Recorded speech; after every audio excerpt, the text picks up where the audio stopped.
Пошли. Все вместе. Какие ваши доказательства? They want you to comply. Cancel culture is about canceling. Cocainum. Up yours. Woke moralist. This is systematic bullying that's happening. Up yours. And they believe that they can then Woke shut us moralist. up. Not only can you take a load, you can take the ultimate load, and even better than that you find your true calling and destiny in your willingness to take the ultimate load. They seem animalistic is what I mean. No, they're worse than animals. Up yours. The woke mob, they ruin everything. They stopped Woke Ben moralist. Shapiro from going to events and speaking. They stopped Ann Coulter from doing it. I will never surrender even a single inch of ground to a pitchfork mob. You never cave to the mob. We will never bow to the mob. Ever. No matter what. Have it your way, buddy. You sons of bitches. I did everything right and they indicted me. Do you see the final expression of cancel culture in terrorist groups like?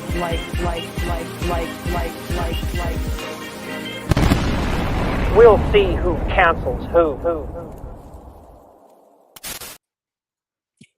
Hey everyone, how's it going? Here I am in my usual studio. As you can see, nothing has changed. Your microphone has, though. You're connected to your laptop mic, or I think your computer. No, mic. it's my headset. I don't have a microphone. It's a headset.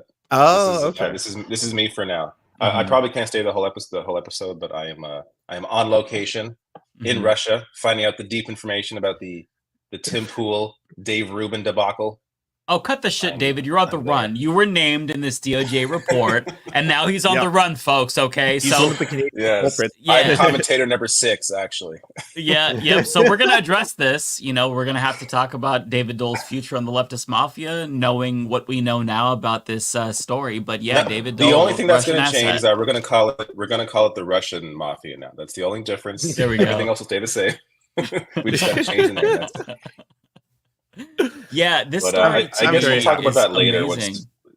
Once Bender gets here, we'll dive deep into that since this is like his thing, right? So we will dive deeper because it's I don't want to talk too much about it, but it is hilarious and not surprising because these people take so much money and have so much money that obviously it comes from somewhere.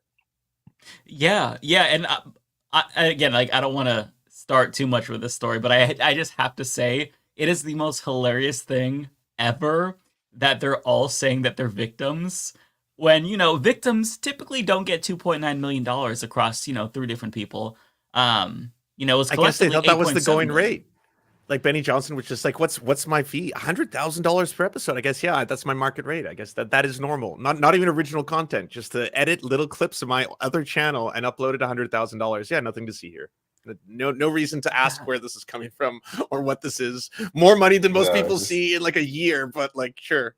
Yeah. Between this and the Steven Crowder revelation that he was offered $50 million from the Daily Wire, it just makes so much sense why so many people grift, because I think we can all agree there's not that much money on this side. All you have to do is look at their sets. Like this is what I've talked about this forever. These people pop up out of nowhere and they have like entire crews, multiple cameras, all these people working on the show. Where does all this come?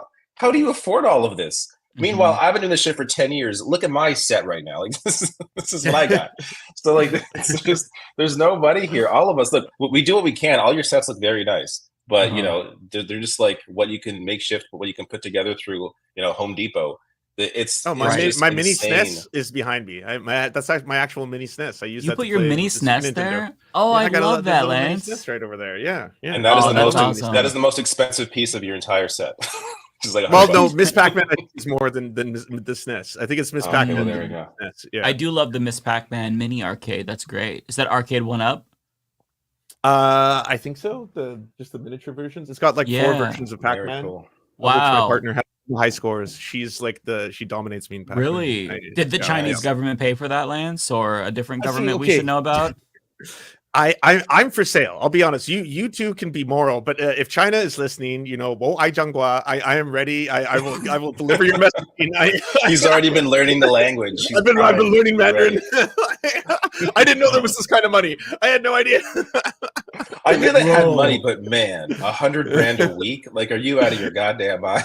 It's insane. Oh my lord. I wish, like, seeing this story, I'm like, I wish I didn't have a soul. I really wish I could just separate myself from what I do, but I can't, unfortunately. Right. If I was able to take that kind of money and still live with myself, my life would be so different. I wouldn't have student debt. I wouldn't have any debt. It would just, my family would be taken care of. My mom would not have to worry about her mortgage. God, the things that we could do with that fucking money. But like $10 million of seed money, I'm shocked. Like not only that no one realized something was going on, that's more like venture capital into a startup media company than like most anyone sees. Let alone like those cretins, that group of ghouls or anything like that. But like that's an obscene amount of investment cash to be thrown into a new YouTube channel that just got taken down. By the way, I just checked. Oh, it did. It got deleted. Yeah. Oh, just to put this into perspective. So I looked up the viewership for the Super Bowl. It was on 123 million. They got 16 million, just to put it in perspective. The ad rate for the Super Bowl, the last one, was $7 million, give or take. $8.7 million was distributed among just 3 of them, which means 2.9 million each. They were paid more for their propaganda than a corporation has to pay for an ad during the fucking Super Bowl. Just like, let that sink in for a moment. Let that shit sink in. Russian oligarchs have so much goddamn money. I don't think we have any idea just how much they have to throw around like that. To not even this is just content that is put on their site, but these individuals still have their own channels. Like, it's not like they're even just on their payroll. It's just one of many things they're doing. In the case of Tim Pool, he was able to still use that content on his own channel. So it's like, he wasn't really doing any extra work. It was just happened to also be there because they wanted to be able to prop up that channel. It is insane. And you had to have been perfectly politically aligned with their goals, right? Like when you saw that list of things where it's like you have to promote like white replacement, talking about like the privileged, the people of color, perverts they mentioned, and the disabled receive, like that kind of stuff. It's stuff they don't have to change. Like that's why you couldn't have really done this with a leftist channel, right? Unless it's like the clown shoes left, like Jimmy Dore or something like that, right? I mean, stay tuned. But the most shocking thing for me is that he wasn't on the list. Yeah, I thought sure he'd be there. He's just giving it away for free. Yeah, see, if you're gonna do that, I mean, Jimmy, collect that fucking check. He is on Rumble. I don't know if he has a deal with Rumble, but a lot of right-wingers have lucrative deals with Rumble because you're not going to go to Rumble unless you're getting paid. Oh yeah, of course. No, it's Peter Thiel, right? That does Rumble, so I'm sure there's money being thrown around there. Oh yeah. It's It's a sad state of affairs. I think that everybody should learn from this who are watching. Question everything, question people's motives. That includes us too. Question us as well. But you have to be a responsible consumer of media. And the problem is that like right-wingers, they've cultivated audiences who don't have any media literacy. They don't have even basic common sense. So they'll just believe everything. So this is not even going to hurt them. Like I would imagine most of their audience isn't going to even question them, question their motives at all. I'm sure everything will be fine in Peachy Keen. It's kind of crazy. Because if something like this happened on our side, can you imagine the audience response? I mean, if I'm like a little bit too critical of Kamala Harris or of Donald Trump, or if I'm like, if I deviate from the norm of what I say in any way, shape, or form, they rip me a new asshole. Can you imagine if it's like, oh, Mike from the Humanist Report is taking money from Venezuela or some shit? Like, they would not allow it because they have higher standards. The funny thing is we are already criticized for or charged with taking money from various places. Like, I'll do a video where I'm like complimenting the fact that Kamala Harris is a good candidate, in her ability to, like, just politically compared to what she was in the primary. Oh, I'm taking DNC money. Like, and then it's like, but then another video, I'm too critical of her position when it comes to Gaza. Oh, you're on the RNC payroll. It's just like, there's no winning. Like, people will think what they want to think. And Yeah. it's just, You know what I get in my inbox? I get Raid Shadow Legends. I get G Fuel. Do you I don't really? get like, the government of China being like, would you like to promote our ideology and things like that? Like, I got an offer for a racing gaming chair sponsorship. Cool. And I looked at it, I'm like, this looks like ass. I'm not gonna sell this. Like, I would have anyway if I wanted to, but this looks like shit. I just can't, like, that's funny. Yeah, even just a normal sponsorship, one that I wouldn't get called out for, I just feel weird. Like, I have no issue with people that are able to do it, but in terms of the kind of content that I put out, I don't put out like a 3-hour show where I could put ads in between. I do like a video every day, like a 10-20 minute video. It just feels weird being like, and now, before I get to more on this genocide, here's some gold you can buy. Like it just feels like a little awkward. here's was it my tushy or whatever the fuck it is. Like prepper buckets. Like it just feels weird to insert this stuff into these videos. Yeah, especially with the pre-rolls too. Hey, how's it going? So, listen, everybody, we're just gonna say Matt was a little bit late because he was meeting with his attorneys. He was named in a particular indictment you might have heard about. I just did the joke for David. I'm doing it for you, Matt. I'm sorry. He's commentator number 7. Right. I was right. I was doing the Culture War podcast with Tim Pool. I was lucky there every week. Yep.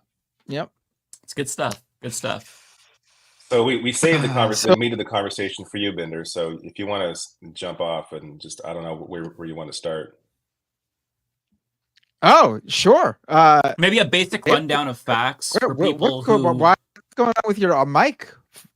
I'm not on my usual spot today, so this is my yours is popping too, Binder. It's doing the robot thing. Oh, is it? Yeah. It is. Hold on. All right, let me fix it. They're both on the run, Lance. Like, let's just face it. Like, I'm popping. They've got their shoddy equipment. Is that better? Is that better? It sounds better. Yeah. Yeah. Okay. Cool. I'm not popping anymore. Again. Oh, influencer number 7. What's going on? I don't know. All right. It's hard to tell. I think it's fine. All right. That's better. That's better. It sounds okay right now. Yeah. Sounds good. Okay. I'll whisper. So we have the exclusive investigative reporter who interviewed a senior Mr. Tim Pool's dad today. We were excited to ask you about that and the recent developments. Oh, you did? And, yeah. He called to the Jar report, and he went on about what a fair, factual person I am. Wow. So I'll take it. Yeah, that's awesome. That's why he said that's why he called, because he said he doesn't like, Tim Pool is still his son, of course, and he said that he doesn't like when people don't discuss the actual issues. Like, there's plenty to debunk his son on the issues. He doesn't like when people go after his son personally. Hey, that makes sense. This is bad. Yeah, right. So he said that he called it the majority report because sometimes we have some fun with it, sure, but he said for the most part we focus on the issues and address what he is saying, and that's what it is. We do. So did you guys not talk about this indictment yet? Well, actually, it's all we've been talking about, but we touched on what's around it. We didn't get to like the meat of what's actually in the indictment, and we didn't get to right. So two RT employees, Russian foreign nationals, were spending nearly $10 million on a right-wing media conglomerate. The founder of the company, Tenant Media, is one Lauren Chen, who you all might be familiar with, and her husband. She just got fired today from the Blaze because she was a contributor there. She also does work with Turning Point USA. So, you can see everyone's got some sort of degree of involvement on the right here. It does appear that she was aware, at least, that some things were going on. She wasn't completely in the dark, like the Justice Department said that people like Dave Rubin and Tim Pool were, but she was not indicted. Yet. We don't know. I guess we'll find out what happens. Just so far, those two Russian nationals. Basically, the DOJ alleges that those two foreign nationals paid the founders of Tenant Media to hire right-wing influencers in order to create this right-wing conglomerate, this right-wing media conglomerate.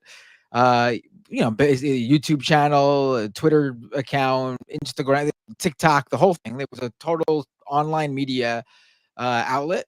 And they paid them to get those influencers in order to share and spread and produce content that they wanted them to produce in the interests of Russia. Now, it's clear that certain individuals were likely not knowledgeable of the situation, that they should have known something was weird, but they were not knowledgeable of the fact that they were being paid by Russian foreign agents.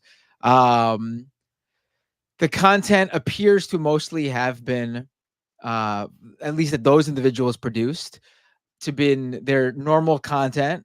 Nothing really seems like it was. It does appear that maybe some of them created content, but in terms of Rubin and Poole, it doesn't seem like they created specific content at the behest of like the foreign nationals. But it's clear that they wanted them because they naturally aligned with the message they wanted to spread. Like this, like people have to understand, like they weren't just looking for like Russia is right in the war against Ukraine bad. While they did spread some of that, and they did urge those influencers to spread like basically the Russian nationals would create their own content, and they would send them over to Tenant Media and ask them to post it and share it and cover it and things like that. Not all of them did that, but some of them did. But they were just looking to like just produce or spread content that just like the normal, for example, Tim Poole's whole America's in a civil war any day now. Like that's relevant to them. So Discord in the United States. Speaking of Discord, that's where Lauren Chen submitted her invoice to get paid by the Russian nationals. Very, very, very, legit operation. Just drop your invoice in Discord and get paid. But the thing that I found to be the most funny was where they claimed the money was coming from. So this is where it seems like even Lauren Chen was strung along. But there was a fake individual that was created, like a fictional character that was created by the Russian nationals, named Edward Gregorian. And he was supposedly the financier behind this whole operation. He was supposed to be some like moneyed finance guy who worked in Brussels and Paris and had his hands in all sorts of different businesses, and that he wanted to create this operation. And he was the one funding it. And Dave Rubin and Tim Poole appear to have really wanted to know more about him. Like they were a bit, I don't know if skeptical is the word, but they wanted to know who they were working with. And at numerous different points, like it should have became clear that something was off. But, when you're going to get paid millions of dollars a year to do basically nothing more than you already been doing, who would turn that down, right? So, for Dave example, Rubin apparently got concerned about the social justice thing. That was the only red flag for him. He was like, social justice? I hate social justice. Well, that's not what I'm for. Let's not get ahead of ourselves. So Edward Gregorian, for example, was going to do a Zoom meeting with Tim Poole to like discuss who he is. And they were supposed to talk, like, I think it was like 9 a.m. Paris time. Yeah, your audio is really going in and out. It just started now? It's been off and on, but it's getting worse. Yeah. All right, let me restart, I guess. Let me restart my computer. Okay. I don't know why it's doing that. All right, be right back, guys. Sorry. The suspense. Check the group chat on the Twitter too. He should have took the Russian money. This wouldn't have happened. You'd have better. I know. Wouldn't have be able to afford a proper PC. I don't know. If you had Russian capital. Be right back. So we'll just wait here quietly as he comes back. In silence, please. A moment of silence for all the money that Dave Rubin and Tim Pool could have made had they not been caught. I'm a victim. A victim. Oh my! Oh, I can't wait till we get to that part. But then all three of them, at least the three main ones, all crying victim. Oh, I'm the victim here. Yeah, the victim after you took all that fucking money, you jerk. Like, these people are so everything they do, it's victim. Everything, they're always the victim. And even when you take millions of dollars, they're still the victim. It's just come on. At some point, poor baby. It's just insane. Yeah. Man, if that's what being a victim is, then a lot of us want to be victims. I would love to be a victim personally. This is what the impressive. This is what the. Please victimize me. Isn't this not like what the oppressive Olympics is now, where we want to be victims? Now we know why they say everybody wants to be a victim. Fuck me. Because you get paid big. Fuck. All the victims get a payday like that. Yeah, it's crazy. I'll be right back while Matt restarts. Well, I guess. Yeah, I know. Slowly dropping out. Thanks, Shakespeare. Oh, here's our time talking Canadian stuff. NDP ripping up the deal with Justin Trudeau. Yeah, that was when was do you ridiculous. think an election's going to happen? I think an election is next going year? to be called. Yeah, I'm thinking spring. I think everyone likes a spring election. I don't think there's going to be a snap election. I was reading it would be like a budget election. It seems to be the going idea. I could definitely see budget. that. Although I don't get how you had the leverage to do this, but you do it a week after you were asked to do it by Pierre. And so out of nowhere, suddenly it's like, we can no longer continue our partnership with Libs. I was like, you had so many better times to do this and make it have like resonance with people, like genocide could have been it, right? Like you'd have been like, I cannot. They hadn't yet finished. That would have been the perfect time to do it. They hadn't yet finished their campaign video. Like the video Jagmeet Singh put out, it wasn't like, a random like, that's it, I'm done, I got to put this video out. No, it was like they had produced that video over like several weeks. The music in the background, it was all planned. This could have been done so much better. I mean, I think it had to be done, but it seems a little like at this point you've lost so much support, and the conservatives gaining with this idea that they're working class, like which is antithetical to the Conservative Party and everything Pierre Poilievre is about his entire career, working on behalf of corporations. I have three major elections I think that are going to happen near simultaneously, which is the BC election, which is like very extreme thanks to Jordan Peterson teaming up with like the BC Conservative leader, which sucks. And they're super hardcore culture war, anti-trans, anti-climate science. Like they're 5G, the fucking Marjorie Taylor Greene tier levels. And it's a long, boring story as to how it got this bad. But that's going to happen. The Canadian election is going to happen, and the American election is going to happen. It's going to be like covering three simultaneous. Like, I'm not looking forward to it. But is the BC election this year? So depressing. October 19th. Oh wow, yeah. I hope that. Yeah, hopefully the Canadian one is until next year. I watched both of your coverage of this, and it's very depressing. Jagmeet Singh, what the fuck are you doing? It's just really demoralizing because I was gonna flee there as a refugee one day, but now. You guys might have to come here, depending. Yeah, I know. Depending on how radical Marxist Kamala and Walls can go. Right. Maybe I'll try to become an American. Yeah. Matt, you are muted. God. How does that sound? Is it better? That sounds good. Am I cutting out? Am I cutting in? Am I cutting out? Am I fluid? Is it sounding good? So far, so good. Okay. Before you continue, our guest is here. We should bring him in. Okay. Our guest, James from the internet. Didn't know we had a guest this week. What's up? Hey, James. Fellow greetings. How's it going? How are you? It's been a hot minute. Mr. Dole, Mr. Binder, we have not met, but mellow greetings. Mike and I have spoken a few times. Hi. How are you? I'm what well. A pleasure.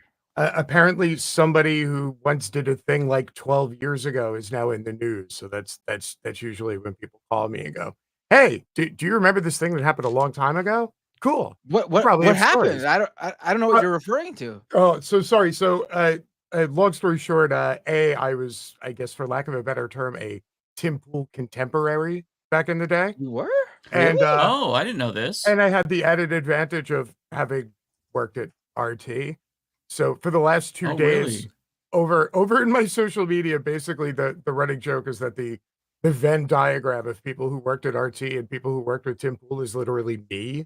which is Wait, you worked with Tim Pool? it's a really small ass Venn diagram. We were all stuck in the same press pen on and off for years. Like I did. So sorry, we have met. So I way back in the day, like eternity ago, back during all the initial Occupy stuff, I was originally the live streamer at Occupy Atlanta. Then I moved way up to Charlotte. Then I moved up to New York, and then I was doing national for years. So like I worked with like Poole and Radowski, John Farina, and like all these people like for years, like just covering the same events, getting shot at like with tear gas by the same cops, like all sorts of wild shit. Yeah, I'm just a random dude you've never heard of. Trust me, Matt. But every once in a while, but you know where the bodies are buried, so it's good to have you on. Yeah, no, that's kind of the thing. It was, over time, after you cover like 1,000 protests, and it's like the same 30 people that you're stuck with all the time. Like after a while, you like you do travel together and like hotels together and crap like that. So over like time, you kind of get to know people. It's just, woo, it's been a busy 2 days for James, man. Let me tell you. like people I haven't talked to. Seriously, no, people I haven't talked to in like 8 years. Yesterday in the middle of the stream, my phone just started banging nonstop. What the hell's going on? Like nobody calls me, let alone when I'm streaming. I just text messages from like people I worked with like on the Sanders campaign in 2016 and shit. Like people just sending me links are going, oh my God, did you see this? I'm like, what the hell's going on? I was like covering some like lame ass Trump story. And I was like, I'm sorry, what is this? Mr. Poole? Like you worked on the Sanders campaign too. I mean, you've been around the block, James. I'm ancient, man. It's not even that I'm like talented or good or lucky or hooked up. It's just volume. That's all. I'm like, I'm that guy who like scores 20 Quantity points a over game. quality. Yeah. I'm the guy in the NBA who scores 20 points a game, but takes 35 field goals to do it. That's me. The bar is low. Well, Matt was walking us through the story. Where were we at, Matt? Do you want to resume where we were? Oh, yeah, sure. So we're at Edward Gregorian, the fictional financier. Gregorian. And not suspicious at all.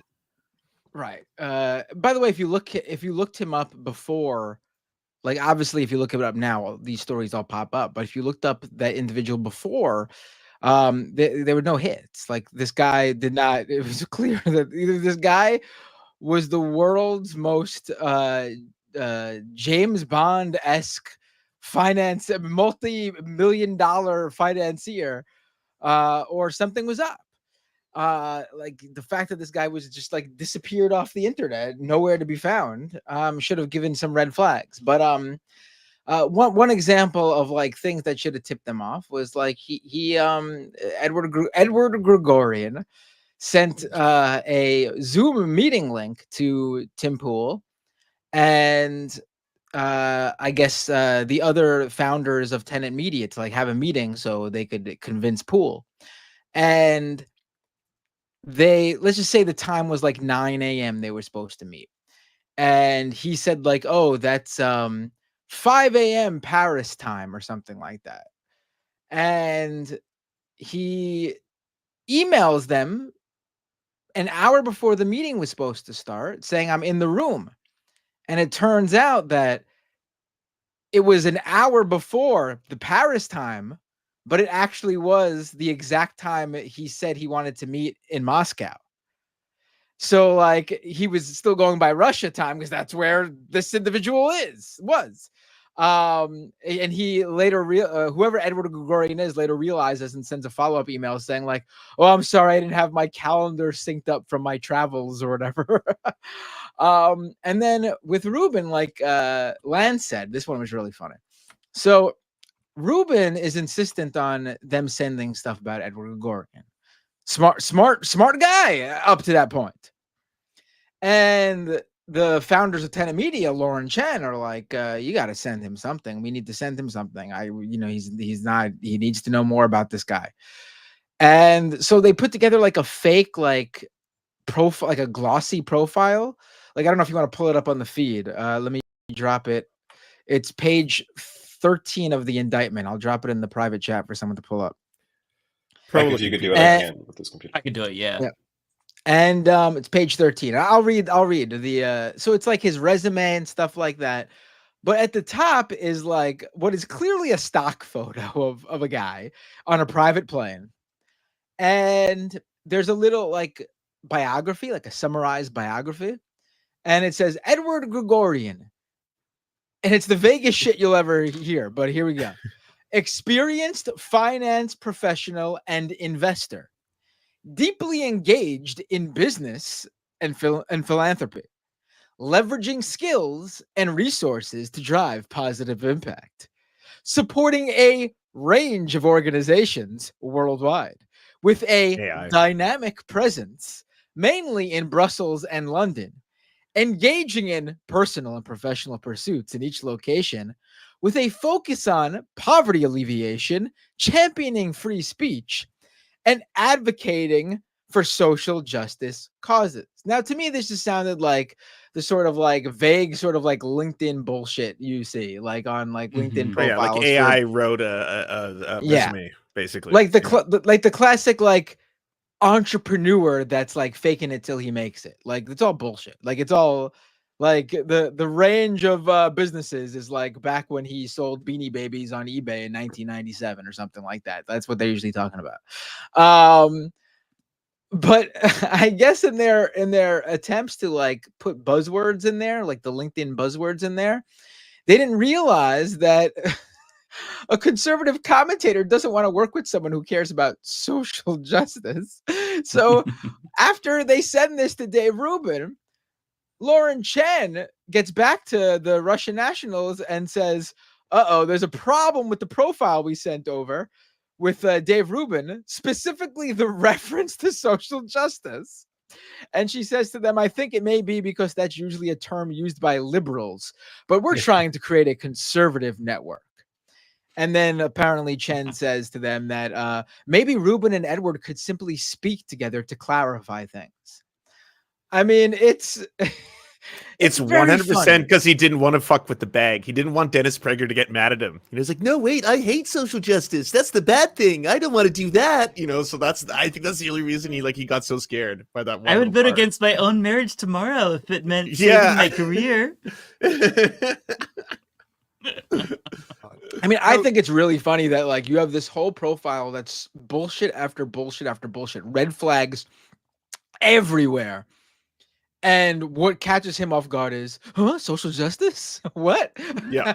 It's not the talking points that are explicitly pro-Russian or the white supremacist talking points. No. It says social justice. Oh, this is offensive to me. I also believe that I believe that Dave Rubin is stupid enough to probably not even question like where this money was coming from. He probably just that the social justice probably was the only thing that was like, oh, what's wrong with this? Is terrible. Yeah. And then he was just completely oblivious to the fact that he's being paid by these Russians. Yeah, his one concern is that this was maybe a liberal paying him, and that would be a bad look. Probably. Exactly. Well, let's see just how much they were making now. When the Russian nationals reached out to Lauren Chen to tell her what they wanted, like basically Lauren Chen's job in the beginning in like 2023 before this thing launched was they were paying her something like $8,000 a month to basically be a right-wing media scout. She had to go out and like find influencers who'll do this. And she brought back Dave Rubin and Tim Pool to them. And it appears like they were super excited about the possibility that Rubin and Pool would work for them. And she warned them, like, they're going to ask for a lot of money, like millions of dollars a year. And I don't think we'll be able to make that money, like with revenue. Like we won't be able to make enough to pay them. And they basically assure her not to worry about it, that we need to get them. And so they she's aware they're Russian, they're associated with RT, or they're associated with Russian state-owned media. Like it appears she's aware of something. There's this quote here: "Happy to work with the Russian firm. This is founder one." That's Lauren, right? Lauren. That's Lauren. Yes, that's Lauren. Yeah. Founder one and founder two are Lauren and her husband. Okay, yeah. So I mean, like they are aware. They're getting paid via Discord. The company that's paying them is based in, I forgot where. There was like a number of different places. That's why she's the fall girl right now. Like every right-wing commentator, I just watched Megyn Kelly's like special report on all this. She hates Lauren Chen. Like she's immediately going after her, throwing her under the bus, being like she's the one that deceived everybody. She's the one that got them associated. She lied to them. She definitely lied to them in terms of who was behind it. This is a petty aside, Lance. Do you remember when Lauren Chen said that you and I were unserious people? Deeply unserious. Deeply unserious. Hey, Lauren. Hey, Lauren. Hey, how's it going? What was that over? Why did she say that? I don't even remember. It was she shared or she reacted to a clip shared of me and Lance. I don't remember what we were talking about, but she said they're deeply unserious people. And now look who was caught working with the Russians, Lauren. Hey, that's serious.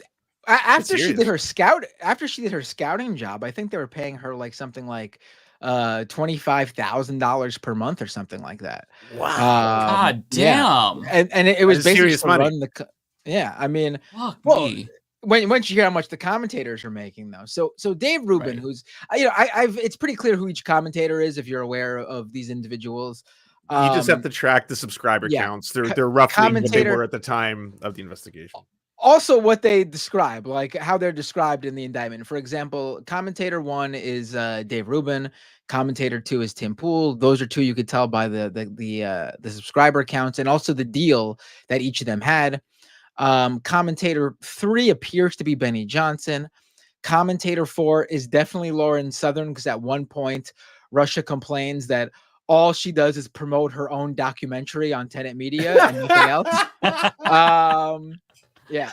And never change, I guess.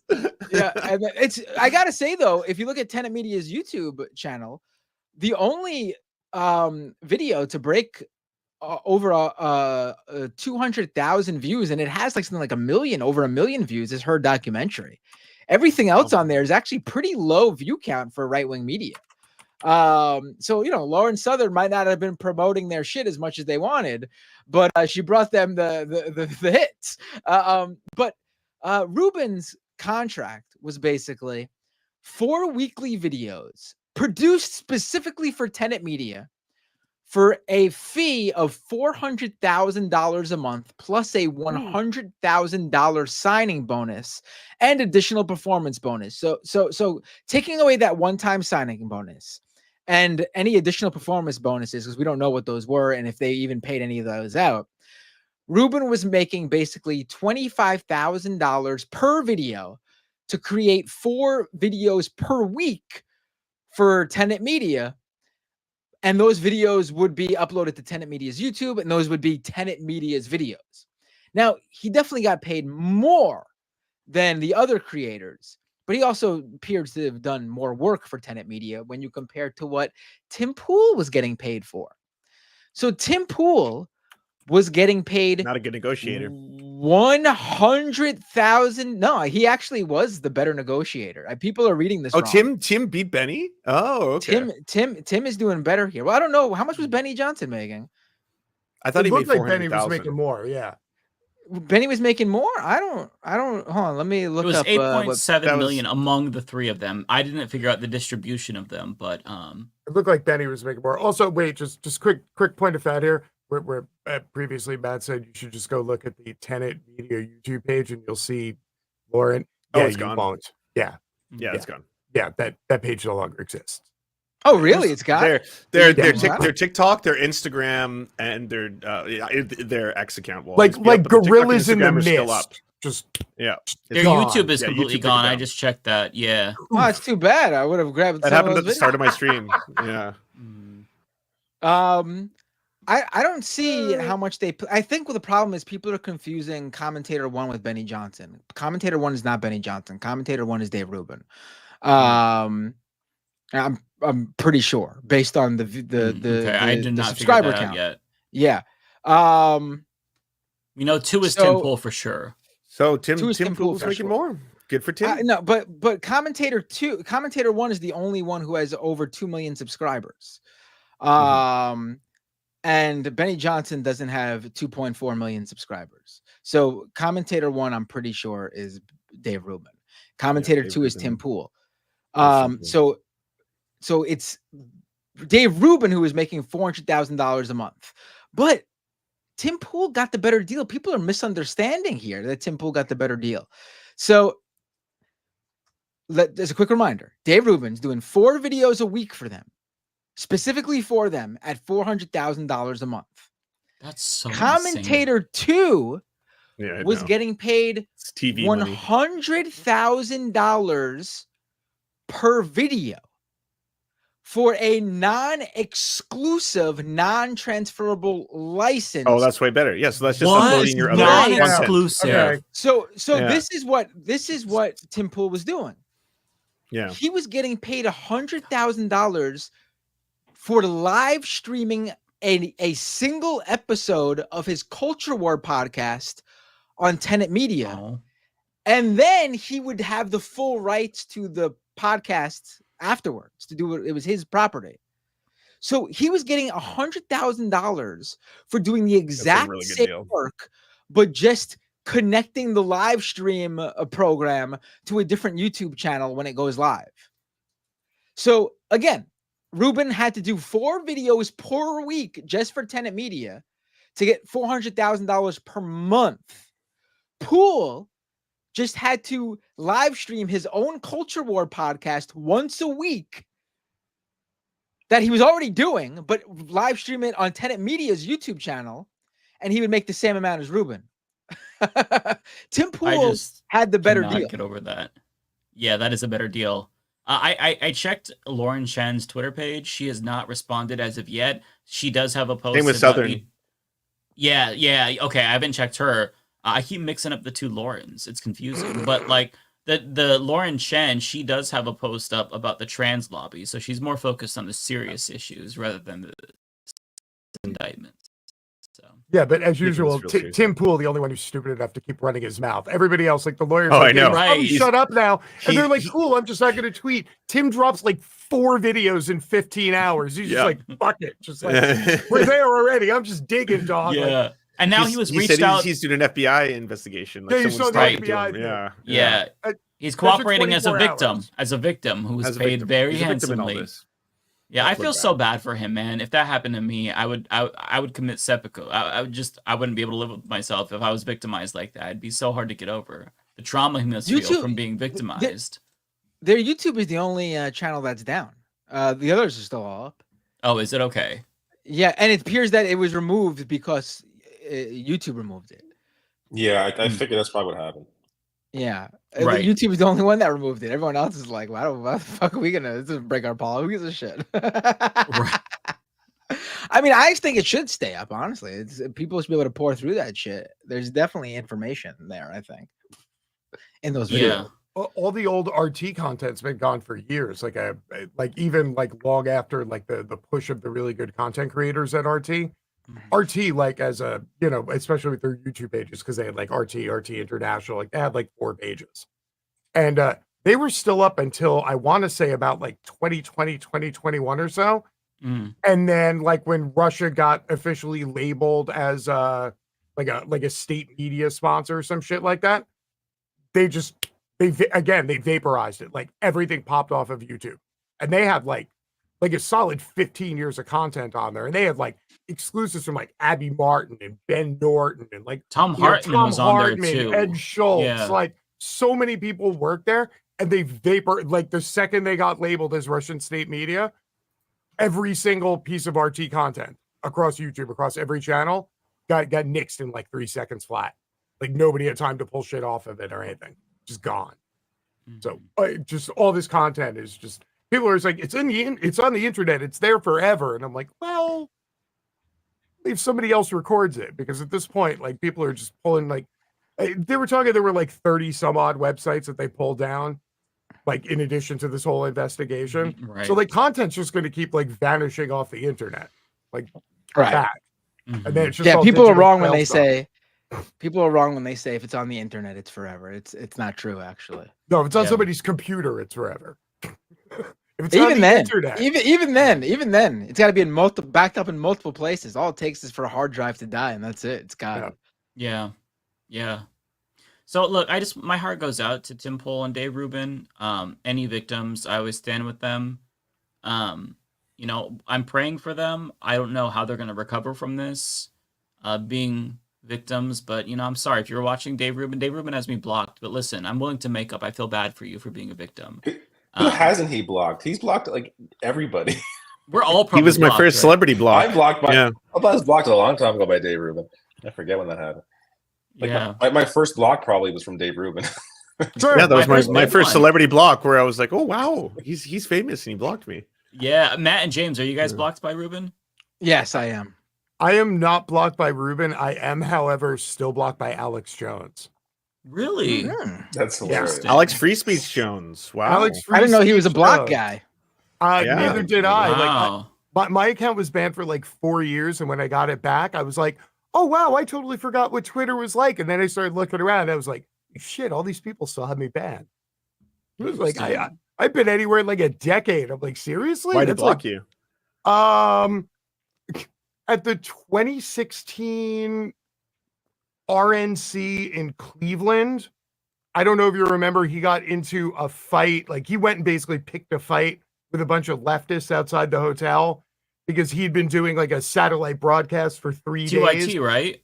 Was it TYT? Is that TYT or is that? That was when a different Jimmy fight? spit in his face, right? No. that That the was spit one? No, that was the an outside. DNC. That was inside. That was inside. That was the DNC. Yeah, in there was. Philly. That's true. Oh, okay. Yeah. So the RNC Alex Jones had a posting stand and he was up for like 3 days doing live shows and there were like 40, 50 people hanging out there.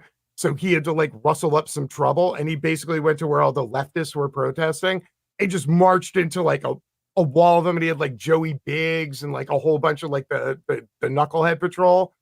And he just basically got into an argument, like started like a huge fight. And I was just, again, it's just like if you're there with the camera. And man, I have never seen a fat man sprint so fast in my whole life because all the anarchists just like 100 dudes in black blocs stood up and the cops literally took him and threw him and they're sprinting down the street like him, Joey Biggs, the whole security. And I'm sitting there with a fucking camera just running, go, where you going, Alex? Alex, do you have any comments? Are you there, Alex? And he got really pissed and like went viral on Twitter and he blocked me. Oh wow. And I think he's had me blocked ever since then. Huh. That's a I good thought reason he to didn't get block blocked. anybody. You earned it. Yeah. Oh yeah. There you go. I'm working it. Oh, good Lord. Yo, seriously, the last 2 days has been the wildest walk down memory lane because just literally everybody's crawling out of the woodwork going, I knew it. Look, Tim's finally caught. And I'm like, well, to be fair, technically. All of them are going to get out of this except for Lauren Chin. I now seen that she got fired instantly from the Blaze. And see, I watch all these like right-wing commentators. They're all going after her. She's the target. She's the fall girl for everything. This might actually roast your career because like if you're persona non grata, if you're like the Milo, like you want to go down that road where every right-winger just cuts you astray and you're the bad one all of a sudden, right? When in doubt, blame Canada. That's what they're doing. They're just blaming Canada. It's blame Canada. It's all the Canadians. That's I why. discovered something really funny that I don't know if anyone. This is like just like a funny thing, but Mike, do me a favor. Breaking. Go to Tenant Media's website and pull it up on the stream. This is actually pretty funny. I don't think anyone. Oh, the intro video. I watched it before. No, the stream. no, It's not fucking the hilarious. intro video. No, not the intro video. Am I gonna get a Russian Trojan, Matt? No, but God. this is very funny. It just shows how careless they were. Because this is really funny. Pull the Tenant Media up the Tenant Media website up. It's up. All right, there you go. That's Tenant Media, tenantmedia.com. Now scroll down to where they show the profiles for the guys. Now stop on Pool right there. Go up, go to Tim Pool. Go up. All right. They have the social media links. You see the little icons: Instagram, YouTube, Facebook, X. Do me a favor. Click the X account they link to. You can click it. Yeah, are you able to see it? Oh, no, I have to reshare. Okay, give me 1 second. Oh, because it's a new window. Yeah. That's not Tim Pool's account. There went the Tim Pool clips. No way. Oh my god. That's the site I source all the embarrassing Tim Pool clips from. Oh my god. That's a critic of Tim Pool. That's not Tim Pool's account. Tim Pool clips is not pro Tim I Pool. wonder That's if a Tim funny Pool mistake. Clips knows about this. I don't think he does. God. No, but Tim Pool clips is gonna love this. Who checks those links? No one checks those links. Wow. I checked those links. Well, I checked those links. There's your answer. It turns out it's Matt. That's who checks the links. That's hilarious. hilarious. That's really funny. That's Someone a should funny tell fuck up. Google Clips that they're linked from that account. Yeah. Is this video on the website any good? Should we watch it? It's funny, Looks yeah. really It's just funny embarrassing because already. it's so serious. Like they all made kind of like It looks very retro wave, melodramatic. like we're being silenced. This is about truth. This is Oh about my getting the message God. out. Yeah, Please yeah, play the it. whole I thing. want to see Okay. it. Yeah, it's funny. Let's It's see funny this. in hindsight. Extra Cringe funny. me harder, yes. Yeah. I think I've pissed off basically every. Very That's soft. what happens when you're a free thinker. Free speech is under attack. Look at this dramatic shit. Maybe they take it Yeah. individually. It's a lot harder to I do pissed off basically when we're everyone. together in this way. When the media says dissident or anti-establishment, I mean, when I hear it, I think based, very cool. Independent media. Your poses are so weird. I know. Challenge for all. Also, of us how old is Lauren Southern and she's saying base? passive I mean, participants. I'm sorry. Yeah, I you know. can't Well, say it's that. it's a nod. It's a nod to Groypers, essentially. Yeah, but I'm sorry. You just can't. Listen, if you're over the age of 30, you shouldn't be saying the word based. I'm sorry. Come on. Okay, I feel personally attacked. You shouldn't be saying it unironically. That is Okay, an embarrassing I want to video. see your So poses. overdramatic. Okay, if you were paid by the Russian government, what would your pose be? This would be mine. Okay. David, that's a good one. Fuck, this would be mine. Oh, you do the look up. Yeah, that one's good too. Mm-hmm.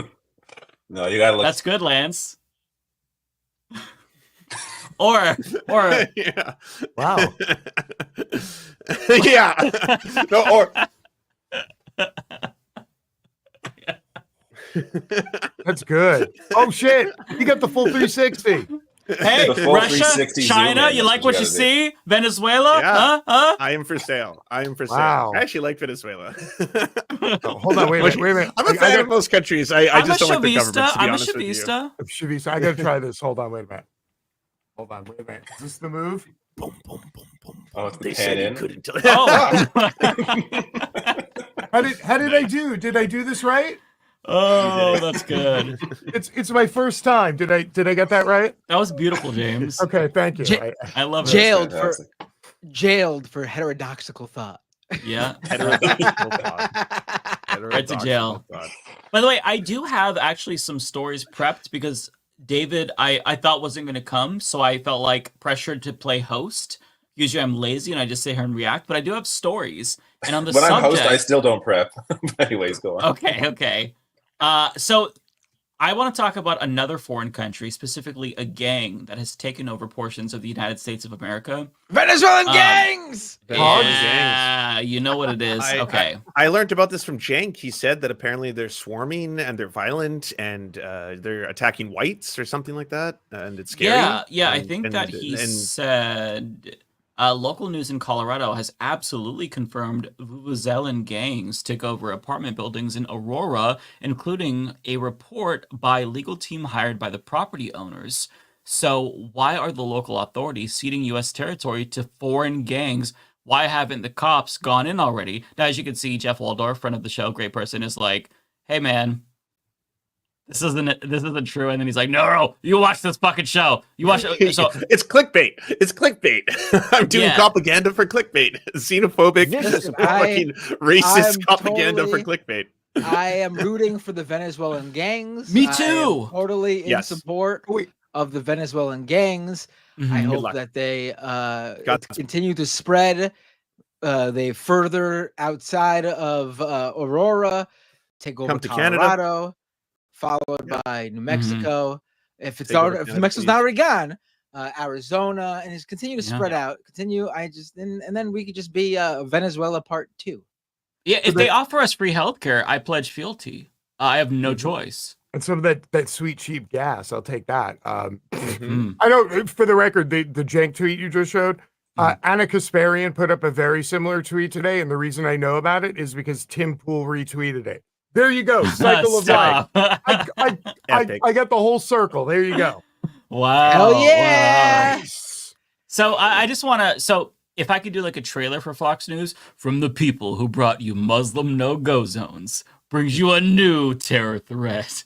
So real quick, this was shared, by the way. Venezuelan gang. Venezuelan. I don't have a good movie voice because my voice is too gay, but you know what I'm going for. But anyways, this was shared by Decoding Fox News, so I just want to give them credit for putting together the compilation. So they're going to play what Fox News is saying and what Cenk Uygur is saying, and then they're going to juxtapose it with a local news report where they shatter this dumbass hoax. And I feel like this didn't really need to be debunked because it's one of those things that's really stupid and obviously hysterical, but nonetheless, let's watch. Kamala's open borders insanity is wreaking more havoc.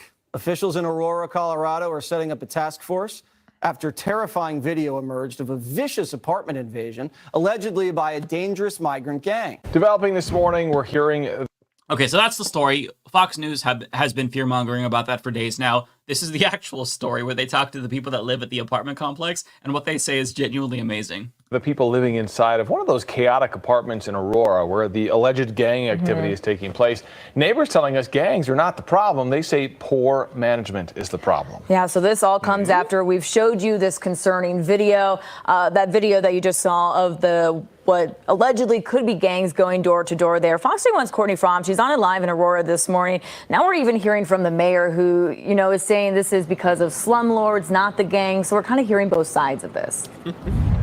Yeah, good morning to you both. And the neighbors who actually live in the Edge at Lowry Apartments, they actually had a rally yesterday to talk about all of this and say, hey, this is not what's going on. It's actually this building is kind of a mess and the management company is not taking care of it. And they're asking specifically to talk to the mayor, Mayor Mike Kaufman, I should say, here in Aurora. And it sounds like the mayor is on board to chit chat about what's going on. Now, Mayor Mike Kaufman says there have been conversations of an emergency order to take over the complex, but he says that's a last resort. Now, those who live there, they tell us they have had no issues with gang activity, but say the real crime is the horrible living conditions they've been dealing with, like the mountains of trash, bed bugs, and even mice. And they say all of this happening without any help from the property management company. Now, the management company, CB's management, also oversaw the Nome Street complex that was shut down last month. Now, the city shut down Nome Street because of code violations, but the management company says that they couldn't go in there and actually deal with the code violations because it was overrun by a Venezuelan gang. So that's all, everybody kind of pointing the finger at each other. But that location, like I said, allegedly also had gang activity. Now, the mayor, though, he says all of these allegations are a potential crutch for the company to be using. What? So, wait, hang on a second. This is crazy. The property management company, the landlords are lying? What? No, landlords provide housing. They're amazing people. What? But I thought that this was confirmed by reporting because Cenk said that the property management company had the smoking gun evidence. Even so right, racist. And let's say the PR company, the landlords, the property managers hired, by the way, is like a conservative PR firm out of Florida. Like they're a right wing, like this was set up. This was purposely put together as like a perfect, like kill two birds with one stone type deal. Help our client spread right wing conspiracies. Boom, bada bing, knock it out of the park.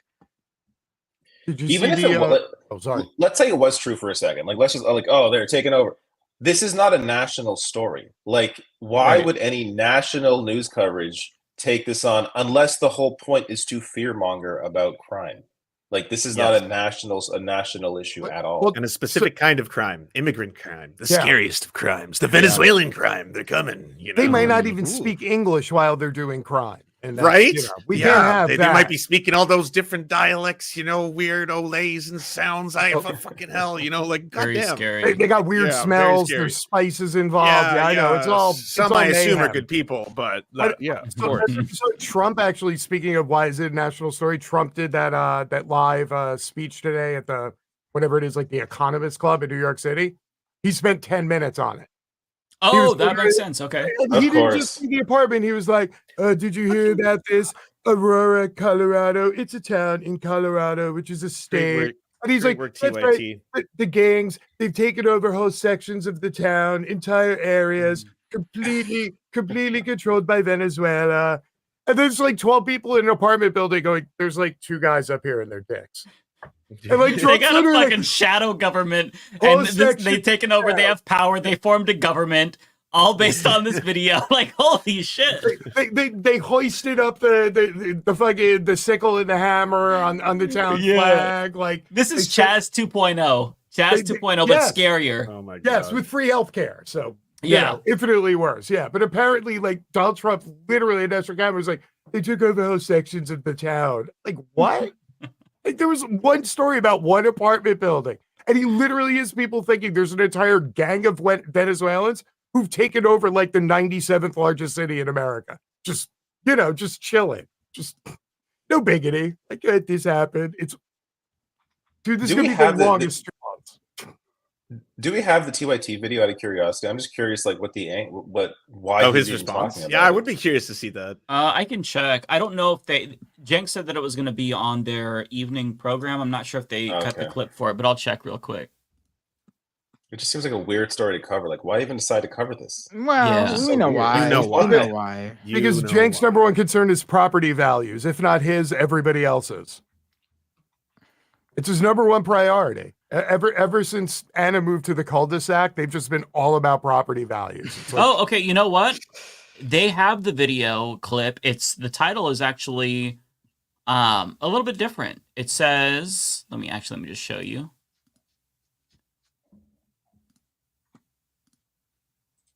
Okay. The title is Venezuelan Gangs Take Over an Apartment Complex. Or did they? So maybe it's not as bad. Do we want to watch some of this, or did they? Wait, did they the original title though? I'm not sure. It was uploaded 19 minutes ago, so I can't say. Yeah, I can't say for sure. Let's see. We'll get past the video. We can. Normally, that means they didn't. If you're going to put that in the title, but right. This particular apartment complex, according to some of the residents and former residents, has been riddled with all sorts of gang violence over the last year. But this incident has sparked a big debate and I believe some gaslighting about whether or not there is a problem with Venezuelan migrant gangs basically taking over apartment buildings or causing violent crimes at these apartment buildings. And the local government can't seem to keep its facts straight or its story straight. So look, at first, the mayor of Aurora, Colorado admitted that there actually is a problem with Venezuelan gangs. Let's watch. These gangs apparently are attracted to where there's a concentration of Venezuelan migrants. And so they've in fact have kind of pushed out the property management through intimidation and then collected the rents. Arrests have been made, but these operations are still ongoing. After that, it appeared that the state and local leaders kind of went into panic mode because they started to claim that there's no problem at all. What do you mean? This is a figment of your imagination. In fact, the governor, Jared Polis, claims that the allegations are a figment of your imagination. And Aurora's interim police chief said that the gangs had not taken over one of the complexes. Now, depending on what you're hearing different things. And whether or not this is a widespread problem in Aurora, Colorado remains to be seen. Let's be clear about that.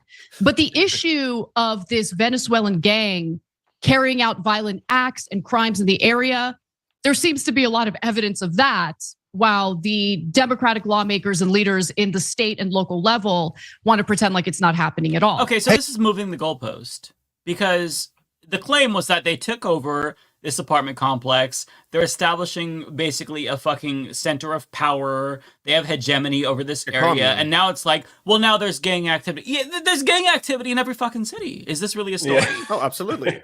That's the story, is that there's gang activity and violence. This was parasitic slumlords. Like the people who live there, they've interviewed them. They've talked to them.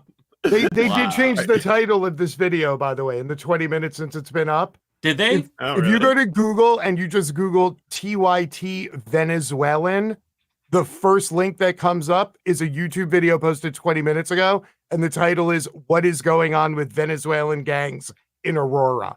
Oh, but is that the same? Is that the same video or is it a different video for different? No, it's the same video. If you click it, it goes to the same link, the one we were just watching. Okay. who was the politician who backed up her claim that she wanted that it was the mayor of Aurora, right? Yeah, I think so. In that video, the one on Fox News that said that Yeah, did he there say were that gangs? they took over the apartment? No, but I don't think he was saying that. He was just saying that there's gang activity, right? Can you just rewind to that part so I could see who the guy is, just so I can make sure it's the same guy that I'm looking up here? It was under the graphic. I think it was the mayor. Okay, yeah, that's the mayor, Mike Kaufman, who's a Republican who was formerly in the U.S. House of Representatives, who was around during the Obama years, who was a birther. This guy's not exactly. So he's somebody we should trust, is what you're saying, right? Yeah. Okay. Yes. Okay. Yes. This is shocking. I'm shocked. I just don't get why these are even like national stories. Like, I guess it's interesting to people. Like, I guess it's not to me, but some people find this interesting. Yeah. Can you imagine if like The Wire was real life and it's like, oh, child drug dealers take over entire block, declaring independence? Something like it just. I mean, yeah, there's crime that it's gonna happen. Shit happens. He visited. Like, I don't know what to say about it. He visited a detention center in 2018 when Trump was splitting up families, and he visited the detention center for the children, and he said that he found the conditions there to be pretty good. Oh, okay. This is yeah. And they're not so bad. Okay. Well, hey, you know what? Agree to disagree with TYT here. So what's next on your list? And by the way, this went viral This went viral online over the weekend. You might have seen Hell's Angels trending online, and that was because conservatives were falling for a disinformation campaign built on this disinformation campaign. So the Venezuelan gangs taking over Aurora was the thing that we just discussed. What we know is over embellished, to say the least. And there was an additional fake news story on top of it that the Hells Angels were getting together to go down to Aurora and free the city to free the town of the Venezuelan gangs. And the right was creating TikTok videos. They were putting up clips out. They were like, oh, you should have seen some of these. It was like, breaking news. The Hells Angels are going down. Oh, you don't want to mess with these guys. Venezuelan gangs, you better watch out. This is like, so boomer coded. I can't help it. Yeah. This is so close. White biker gangs are on their way. Yeah, this reminds me so much. I already mentioned it, but this reminds me so much of like the circa 2011-ish story.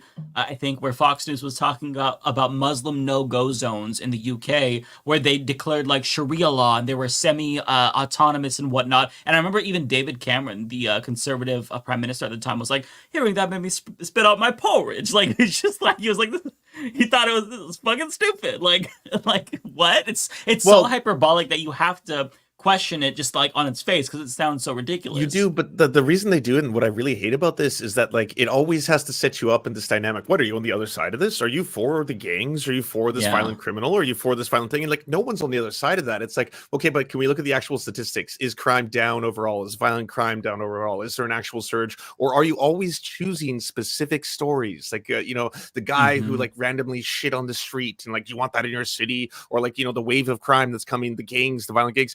No one's saying there isn't. No one's saying that there isn't gang violence, or there is people who defecate on the street, or all that kind of shit.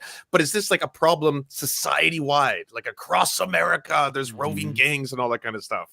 But they won't tell you. And for the record, they won't tell you that immigrants do less crime, both documented and undocumented, do less crime than citizens and permanent residents, or just citizens, excuse me. But they'll take one example. They got a lot more to lose. Right. They'll take one example, as Lance was saying, and they'll blow it up and make it seem as if that's representative of all of them. It's demonization. It's the oldest propaganda trick in the book.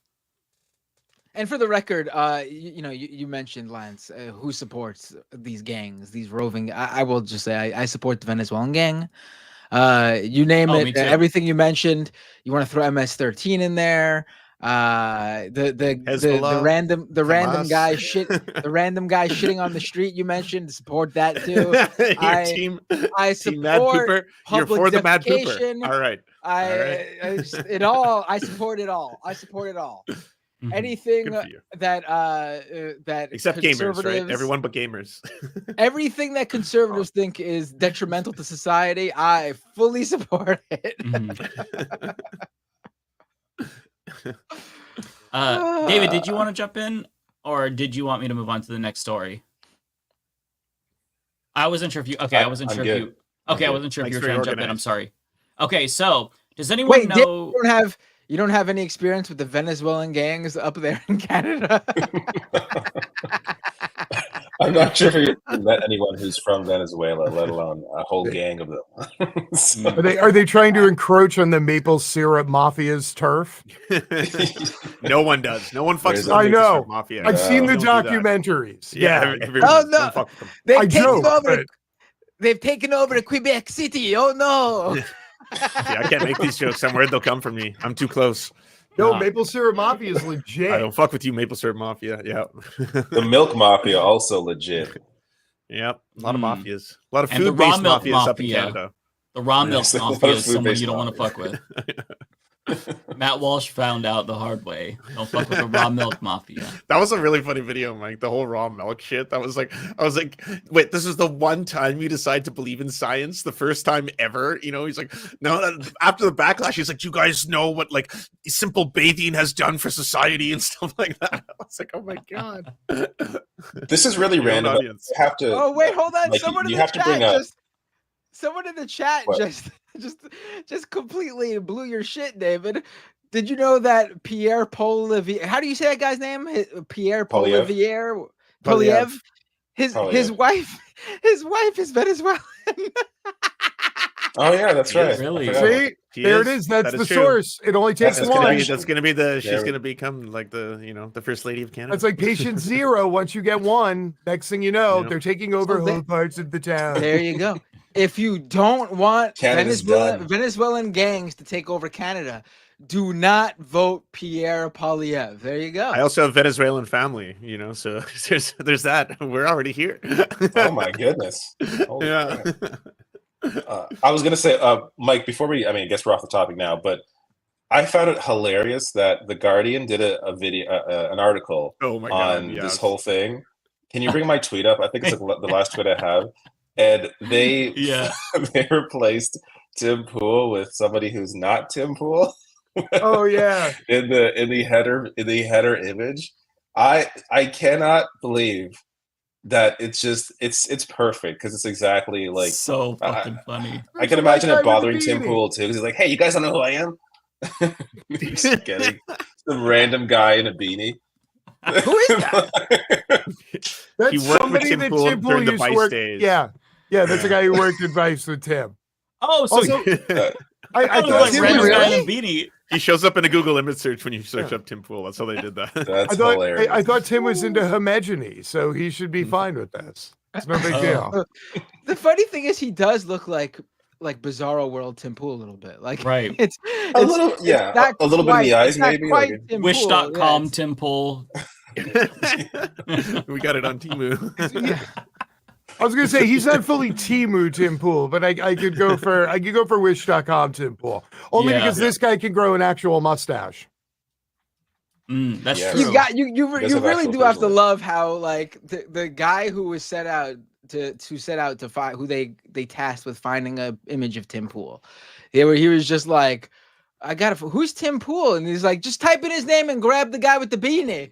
And the guy's like, okay. Credit here to Freedom 90 Remix, Jim Pool. That's how he looks, Jim Pool right there. Oh, I love that. Is that Tim Pool emo rock you're listening to? Well, turn it up. Yeah. This is amazing stuff. Okay, I have the next topic for you all. This one is a treat. I was really excited to react to this. So, how many of you remember Janet Porter? Nobody. I don't think so. Nobody? Okay, great. That good. name sounds crazy familiar. Janet Porter is a very, very prominent anti-abortion activist. She actually catalyzed the adoption of heartbeat bills in a lot of states. And 4 years ago, she launched the pilot for the world's first conservative sitcom. So I don't know if you saw that pilot, but if you did, well, watch that if you haven't seen it. Seems like a lot of people haven't. But there's an update 4 years later. We've got a clip from it, and it's so good. It's peak conservative comedy. So let me bring in the clip really fast so you can see the pilot. This is 90 seconds of joy. That clip that popped on YouTube. You saw it? Okay. It's amazing. Yeah, it's amazing. So this is the pilot, okay, from Janet Porter, anti-abortion extremist. I know it's only been a few weeks since Jack broke up with you, but tell me you're not eating another pan of brownies. I've got something that's going to cheer you up. I've got the title for your next book. Brace yourself. Your next book is called What's a Girl to Do While Waiting for Mr. Right? You want me to write a book on dating? I couldn't even write a pamphlet on dating. That's hilarious. You can advise women all across America what to do with their ex-boyfriend's shirts. Dwayne's in. You're going on a date tomorrow night. This is the tallest man I've ever seen. Would you mind changing seats with me? No. Excuse me? Well, then I won't be able to see. I got everyone's expense checks, except for Janet, who did not submit the proper paperwork. Surprise. Janet's having a party on Friday. Would you like to come? A party? What time is this party? Yeah, what time is this party, Lori? Here is Janet's address for Friday. Speak only in cliches. Well, if at first you don't succeed. Oh, no you don't. You have to stay with what you pick. That's the game. Hey, boo-boo. Hey. Dance with me? Sure. So, Janet, how's Jack? Well, Liz, let's put it this way. There's plenty more fish in the sea. Oh, should we get that? No time like the present. Oh, hi, Jack. Speak of the devil. I won't keep you. I just came to pick up my striped shirt that I left over here. Okay, so there's a second part to it. What? What is this again? What did I just watch? That's a What the pilot hell for was a that? sitcom. Okay. For what? For where? For her show. Is it produced by high school students? It is, and I love. I've how seen better production value out of children. the writing is Yeah, amazing, and I love how literally everyone in it looks like a pedophile, including Janet. I was waiting for her to tell me what lunch was going to be at the cafeteria today. Who's behind that? I don't understand. Why is I this a still thing? don't understand what I just saw. I don't know who's funding it. I think they need some funding it. Russian money to help them out because Yeah. they need a bigger budget. Comrade Sitcom is killing it over here. Connect them with Tenant. Connect them with Tenant. They need some cash. Yeah, so okay, we've got to get through an additional 1 minute 34 seconds. You have to see the whole pilot, and then you see the clip. The clip is the real gold here, I think. It's money. It is. Okay. I think I need a down-to-earth kind of girl. You know, one who's happy with the simple things in life, like applesauce and brownies. Hilarious. Hey, Julie Jules. I was just thinking about you. It's about a job.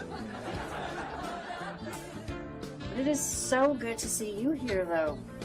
In the same restaurant, in addition to you living right next door to Jeff. They green And screen now you're this? working with him in the same office. Yeah. She seems. By the way, this sounds like the intro music to Amy and Sonic Adventure. Does it not? The music isn't Yeah, helping. it does. Well, why do they have this music in the background? It's so terrible. Nothing is helping. Yeah. It's just don't know random. why anyone even knows what this is. It's just random out of context clips from their show, and this is supposed to be the highlights because it's a pilot, but none of it is like this is the best what they got basically, and none Where of did it is you popping find up. this? This Does this sound like so random? This is Rightwing Watch. Internet They shared Archive or this. something? Like Rightwing What- Watch, they're who? the ones who shared this. Jared put up that 90-second clip yesterday. Yeah, it's very, very good. So this is like from 4 years ago, what we're seeing. And then after it bombed, I'm assuming, and nobody wanted it, they decided to push ahead anyway with the new clip that we got, which is about her dating life. So that's like the crux of the story is she is having a hard time dating. I don't know if she's gonna loop in her anti-abortion activism, and maybe that's why she can't get laid. I'm not really sure, but I'll play the rest of this. It's not too much more. Really, really nice. Tell you what, give me one chapter by next week and I'll leave you alone. How about one sentence by next month? All right, you've got 2 I know weeks that to actor. do He's one like the only chapter. person I recognize. Danny DeVito? No, he's like Robert Davi. You know, mafiosa in movies and stuff. Usually like a tough guy.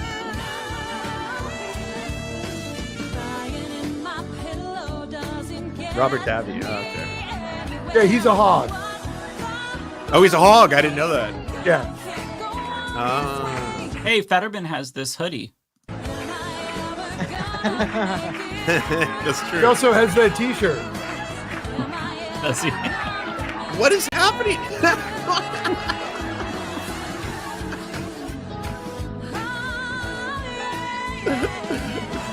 This is such a fever dream.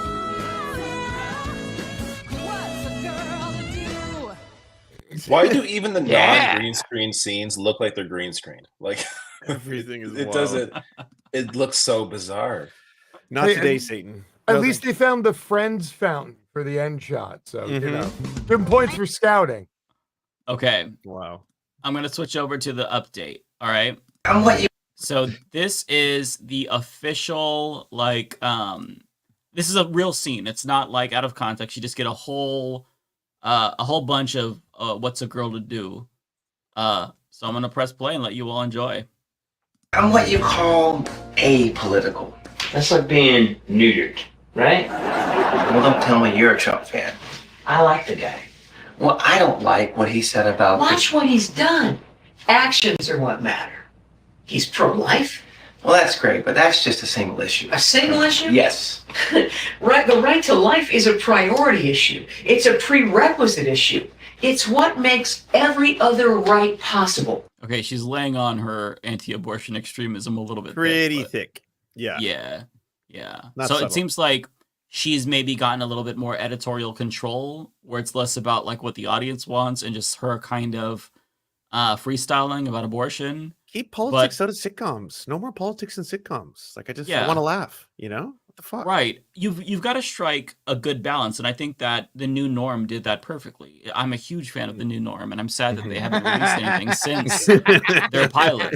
If you can pull off a new norm, which is difficult, then you've got some gold here. But this one it's so overly contrived, and I feel like this is proof that she's never had a real relationship, or not a real, well, that too, but a real conversation with another human being for more than like 2 minutes based on this. Okay. In what good is the best education or free healthcare if you're dead? She has a point. Well, don't you think he brags a bit too much? I never noticed. He's got a lot to brag about. Look, I stay out of politics, all right? I don't even think I'm registered to vote. To stay out of politics is to let the Marxists control your life, your health, our country. How can you date a guy that doesn't even vote? And I don't know. I think this is her dad in the show. Okay. Like, I don't know for sure. I thought that was her husband. Well, she's dating him, unless there's a menage a trois going. Oh, that wasn't clear. Hold on. Maybe they're Mormon conservatives and not regular conservatives. Maybe, but the man would have to be. I get it. Yeah, okay. Sister wives. Kind It's of a reverse Mormon relationship. Right. So sister husbands. Reverse Mormon, everyone's favorite. Yeah. So I'm assuming this it. character is canonically 85 based on the T-shirt he's wearing. Nobody under the age of 76 wears something like this. Also spot the Israel flag right there, which will come up in this clip, by the way. Subtle. Also, he's wearing Converse. Hey, where is that? I see it there. Oh, wow. Look at the bottom of those sneakers. Those are Converse. He's wearing Chucks. Oh, okay. Yeah, an old man would not wear that. So, but the character, no ankle support. Marxists certainly wouldn't. Yeah. Also the cross. Lots of symbolism in here. Look. Trump is for liberty. He's for Israel. He's for the Second Amendment. They want to take your guns. Okay, I need to go back so you all can hear that again. After she says he's for the Second They want to Amendment. take your guns. Man, he likes to I don't watch. have any guns. Does Trump print those pamphlets? I don't have any guns.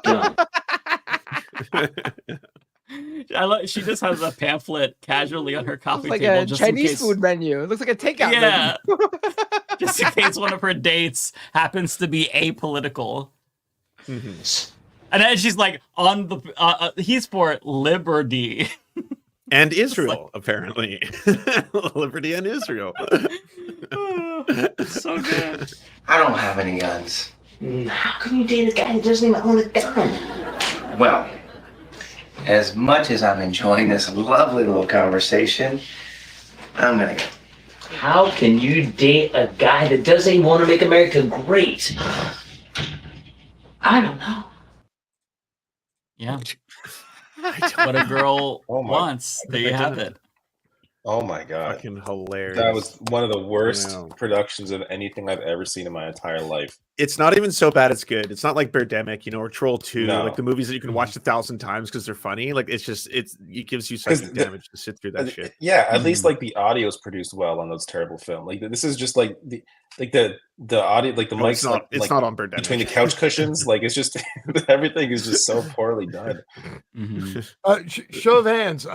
For how many people here was it the first time you've ever heard the word Marxism in a sitcom before? Go ahead, first timers. First for me, I think, timers. yeah. It's okay. Don't be shy. I don't think it's ever I- happened for me before. I think I have, but it wasn't a conservative one. Also, Lance says Canadian sitcoms. Never mind. They're weird. That's true. You That's really true. you did? What's the deal? Yeah, What's Marxism? Is What? that There is a Seinfeld episode where Elaine dates a communist. Yeah, that's what I was thinking of in my head. I was trying to remember if they say the word Oh. Marxist in it, though. Yeah, There's no that's way what I they was- do. There's no Okay, way. is that a Canadian she's show? like really into it because it's like kind of edgy. It's like he's a communist. Seinfeld, We don't- yeah. Drake was in it. Yeah. Okay, because we don't have Seinfeld in America. It must be a Canadian thing. Okay. Yeah. Yeah. I do like how the pilot gave us spoilers because, in that last clip we saw, she's like, I don't know if I could date somebody who doesn't want to make America great. And then at the end of the pilot, before it cuts to the title, she's in front of him with the fountain and they're just chumming it up. It looks like they're going to fuck later. So it turns out she went for the woke libtard. Spoiler alert. Wow. I would be interested in seeing the full season. I would pay for a subscription to whatever platform. Yeah, I would. I think I like it. It's not amazing. I would give it probably an 8 out of 10. Just personally, I was impressed. Wait Yeah. till they start releasing new episodes on Rumble. Or There maybe you it'll go. be on Daily Wire Plus. Then I'll have to finally subscribe. Greg Cooper You will didn't definitely join for get Matt it. Walsh's new movie? No. You're not going to watch Am I Racist by Matt Walsh? You're not excited? The Wish.com Borat. No, yeah, that is Wish.com. That's not Temu. That's DiGiorno. It's not delivery. Yeah. Yeah. So Watch like a minute long Seinfeld clip or no? Is that bad? we probably I cannot think watch you that. can get away with 20 seconds anymore than that. You're really rolling the dice on Okay, the 'cause- auto detect for. Yeah. I have a but link you to can find the 20 seconds. communist clip. I was just curious, but it's okay. We don't have to. read our Okay. I channels would over. like to see it because I never saw Seinfeld. I didn't grow up in Canada. Oh but, my god! Yeah. I've not I seen grew it. up watching Seinfeld. So Seinfeld and The Simpsons. That's like the basis of my life. Just like those two comedies. See, I grew up watching Family Matters, Home Improvement, Step by Whatever Step. happened to predictability? The milkman, Oh, my and the goodness. boy, the evening TV. Yeah, That's all I mhm. know. You watched TGIF, right? absolutely Thank God it's did. Fridays on ABC, baby. Yep, I watched that too. But also, you had to watch Snick Saturday night on Nickelodeon. See, where I you didn't got have Are You that. My Afraid of family the didn't pay for Dark? cable. Ah. Yeah, my sister's boyfriend offered to get us a black box so they can get free cable, but my parents were too pure for that, so they said no, and I never got my Nickelodeon. That's Marxism. Yeah, It's like yeah, free TV. You can't have that. right. But they were fine with me putting pirated movies on thumb drive to watch, allegedly, hypothetically. Okay, so I do have some more clips if you all want to see them.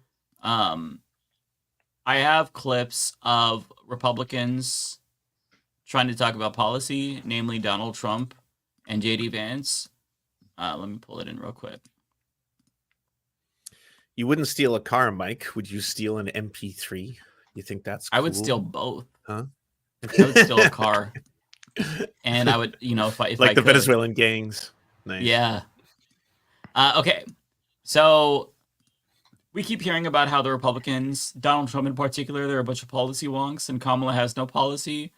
So listen to what he says. Charlie Kirk is going to ask him about daycare. Listen to what JD Vance says. What can we do about lowering the cost of daycare? Hayden, obviously a working family, and it's very hard for working families to get by. How will we lower the cost of daycare? Yes, such an important question, Charlie. And I think one of the things that we can do is make it easier. Well, I do want to pause it really quick and just point out that the Republicans are still associating with this open racist who said he doesn't want to fly on black pilots' planes. So that can't be overlooked. But without further ado, I'll let him continue. For family models to choose, or for families to choose whatever model they want, right? So one of the ways that you might be able to relieve a little bit of pressure on people who are paying so much for daycare is make it so that maybe like grandma or grandpa wants to help out a little bit more, or maybe there's an aunt or uncle that wants to help out a little bit more. If that happens, you relieve some of the pressure on all the resources that we're spending in daycare. Now, you talk about just daycare. Let's say you don't have somebody who can provide that extra set of hands. What we've got to do is actually empower people to get trained in the skills that they need for the 21st century. We've got a lot of people who love kids, who would love to take care of kids, but they can't, either because they don't have access to the education that they need, or maybe more importantly, because the state government says you're not allowed to take care of children unless you have some ridiculous certification that has nothing to do with taking care of kids. So empower. I'm sorry, I'm not a parent, but I want them to be qualified and certified to take care of my children if I'm going to send them to daycare. So this is what is he even talking about? Like what certification that has nothing to do with taking care of kids are you required to take? I don't know of one. Yeah, like what is he talking about? Like, is there a lot of red tape when it comes to becoming a daycare provider or preschool teacher? Like, I don't know. I have no idea. I would assume that there's got to be something that you have to do, but I don't know. I'm looking at it right now. It differs from state to state. Anywhere from needing a child development association credential to having an associate's degree to just a generic thing that says you need to complete initial training. That's all it takes to get a job at a daycare center. Background check, I'm sure. Yeah, employees have to be 18. They also have volunteer. Oh, it's cool. Everybody can volunteer at a daycare center. So there you go. Problem solved. We got it. We just need 8 or 9 million meemaws with some spare time on their hands to just go volunteer at a daycare. That way they don't need to be licensed or insured or educated because they're volunteers. It's like being an intern at CNN. Interesting. And anyone who can do this, that's horrifying. That absolutely scares the shit out of me. Yeah, I would ask him, what the hell is he talking about? Give me an example of one requirement or certification or course you need that has nothing to do with taking care of a kid that is required to take care of kids.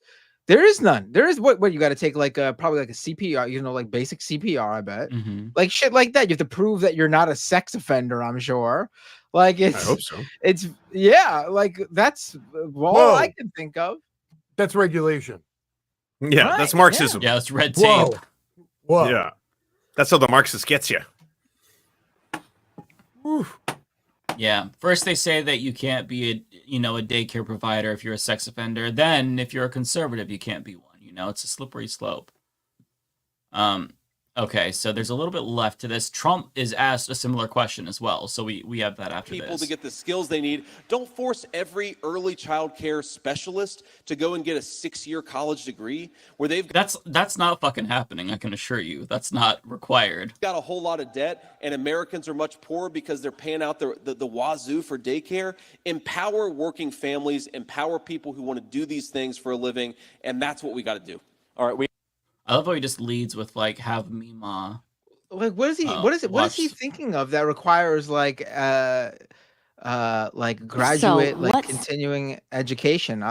Being a special education teacher, which makes sense. Things like that. Obviously being a an actual teacher requires a teaching degree. Yes, I mean, Mm-hmm. I think they should know how to teach children when they are at their sort of most amendable. Like, you know, we want teachers to know how to teach and how to deal with children in a way that you know, best procures a positive educational environment. Like, what is he talking about? Yeah. I don't think he's actually had to think about this because he's extremely wealthy, so daycare is not a problem. I'm sure they just hire a nanny. But Trump has asked what they would do policy-wise to lower the cost of daycare. I have not pre-watched this, so maybe he says something extremely brilliant, but let's see. If you win in November, we're gonna enslave childless women.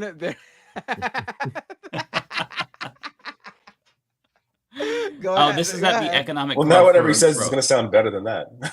Yeah, that's true. You really lowered the bar, poisoned the well, if you will. You commit to prioritizing legislation to make childcare affordable, and if so, what specific piece of legislation will you advance?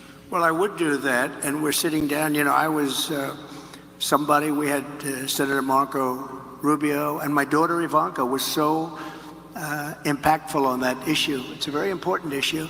But I think when you talk about the kind of numbers that I'm talking about, that, because look, childcare is childcare. Couldn't, you know, there's something, you have to have it. In this country, you have to have it. But when you talk about those numbers compared to the kind of numbers that I'm talking about by taxing foreign nations at levels that they're not used to, but they'll get used to it very quickly. And it's not going to stop them from doing business with us, but they'll have a... So just to reiterate. What is he talking about now? He's talking about putting tariffs on foreign countries to pay for childcare? What does that have to do with the childcare? This is a much worse answer than JD Vance. JD Vance sounds like Einstein compared to this. Very substantial tax when they send product into our country.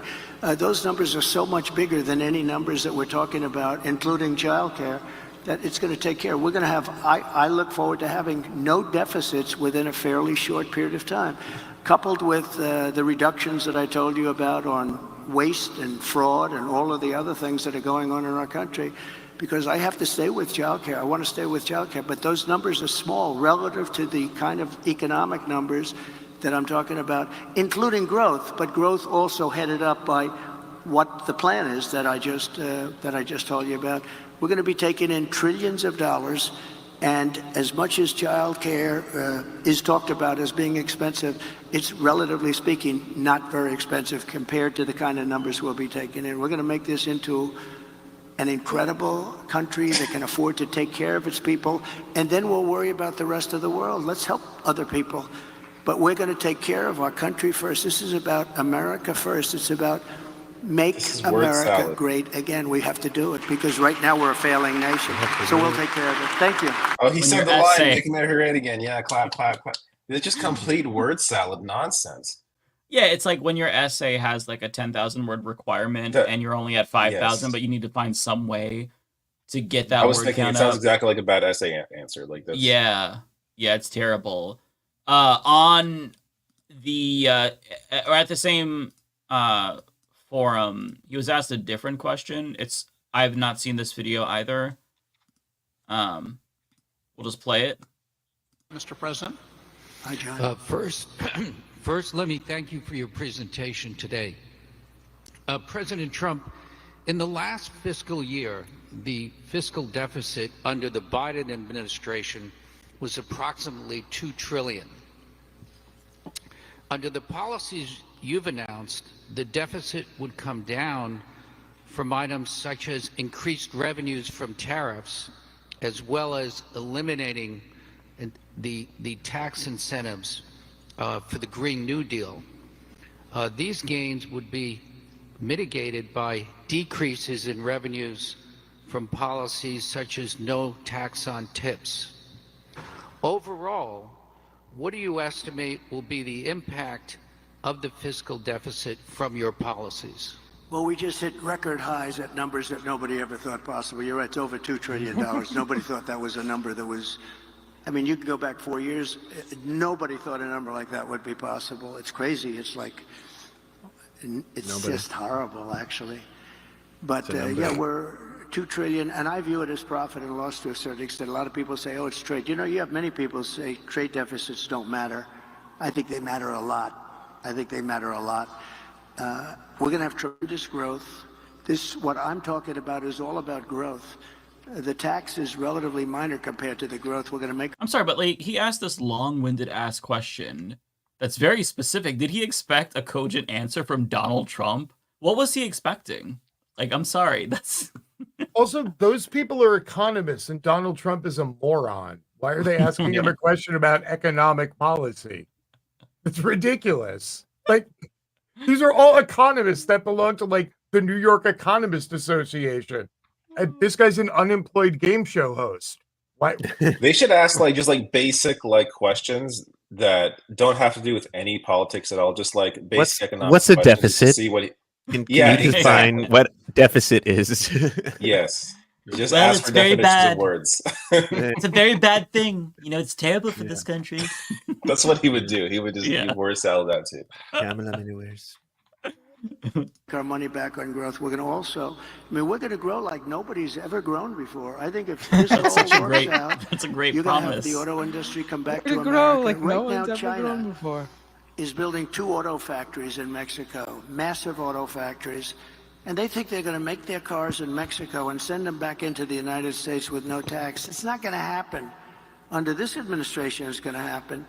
And they wanted to do that during my administration. I said, if you do it, we're going to put a 200% tariff on every car, and you'll never be able to see it. There will never be one car coming across our border. And if I would have let them do it, we would have had these 2 factories. Well, now they're building massive factories, more than 2, and they're going to kill Detroit. And the head of the union, the United Auto Workers in Detroit, has done a terrible, terrible job, just a terrible job.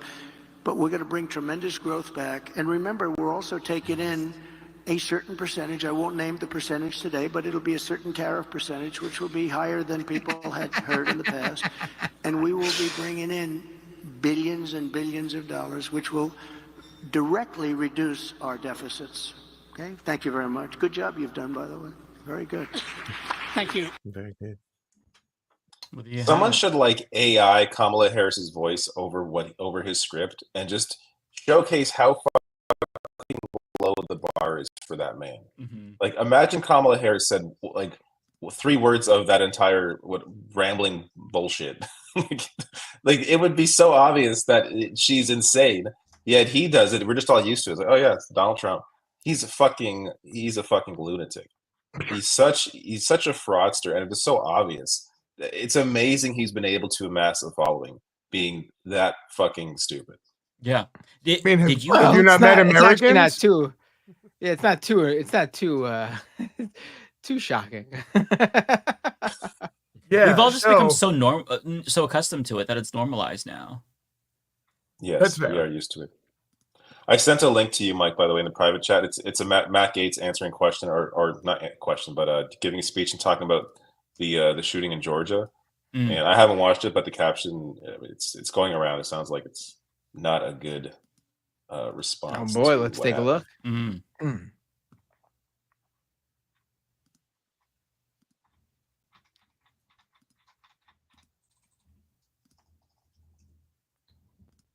Now, look, the Kamala Harris answer to this is to take law-abiding American citizens' guns away from them. That is what Kamala Harris wants to do. She says, look, That's actually I don't not. like this. I don't like to admit this. I don't like that this is a fact of life. But if you are a psycho and you want to make headlines, you realize that our schools are soft targets.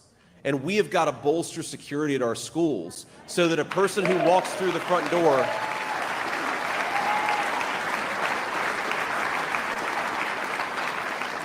we've got to bolster security so that if a psycho wants to walk through the front door and kill a bunch of children, they're not able to.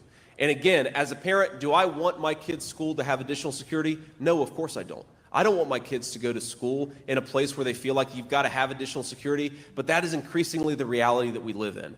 Now look, it's the reality you live in because you do nothing to combat that reality. Yeah. Like you're never going to eliminate every instance of something happening, of course, obviously. But the point is to try and reduce how often it happens. That in itself saves lives. This idea that you're going to turn every school into a prison, I don't think that's the right solution here. I also like how he's like, can you believe how lackadaisical the security is at our schools? Buddy, someone just shot your running mate a couple weeks ago. Like, Yeah, this what is about the going to happen campaigns? no matter what. No Yeah. matter what, because of Yeah. you could put all the security, you had the Secret You had Service Secret and Service. the local police Secret Service. completely canvassing the entire area, and someone still found a way to shoot at Donald Trump. I mean, you could fill And it was some a dumbass building. too. It wasn't like it was some Yeah. like, some James Bond 007. Like it was some 20-year-old dumbass that made his way through. Like, you can fill a place with security, but someone will find that one loophole, that one weak spot, that one weak point. The issue is not we need to fill everything up with everywhere up with security guards.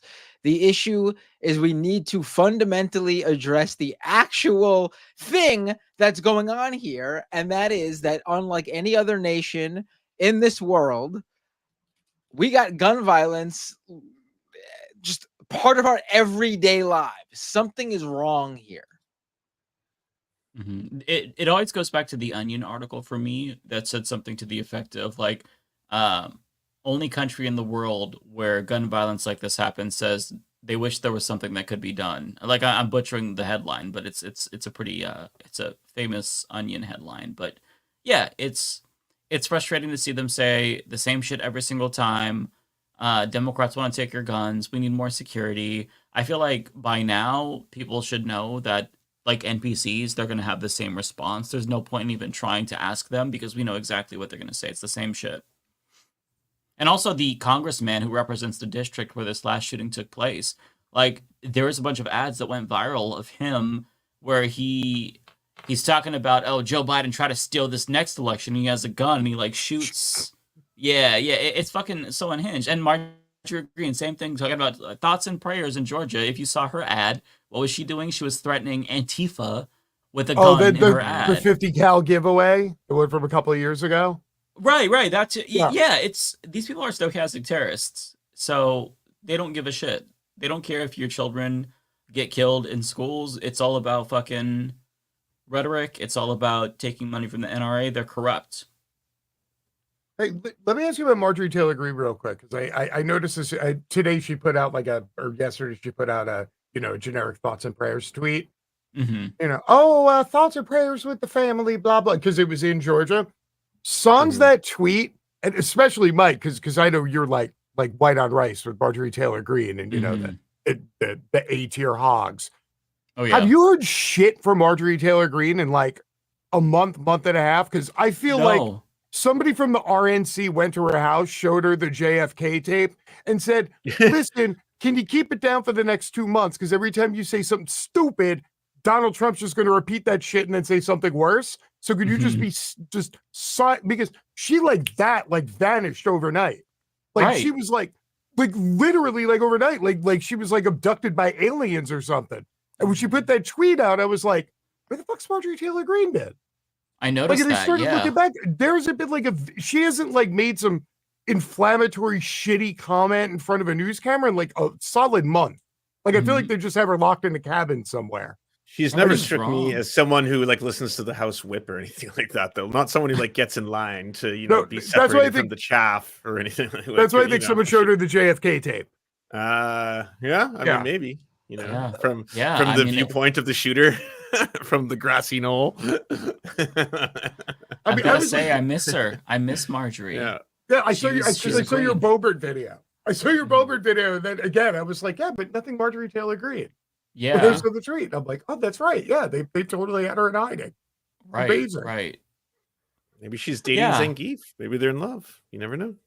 Maybe. Yeah. Well, we're super close to the super chat portion. David did the dropout. How dare you, David? Irish exit. I After James does his promo, do you mind if I just read a couple of fast ones quick? Because I do have to take off this time. Yeah, of And I course, can't of do course. David's runaway. Yeah, James, James. do you wanna promo yourself? Tell everyone where to find you, and you're welcome to stay for any or all of the super chats as we read out super chats and answer questions from the audience. Groovy. Okay, yeah. Hi, I'm James from the internet, and you can find me on Twitch at James from the internet. Other than that, you'll have to dig through historical documents to find work I used to do that used to be of value before I went to Twitch at James from the internet. How's that? Was that a viable That was promo? beautiful. Thank you.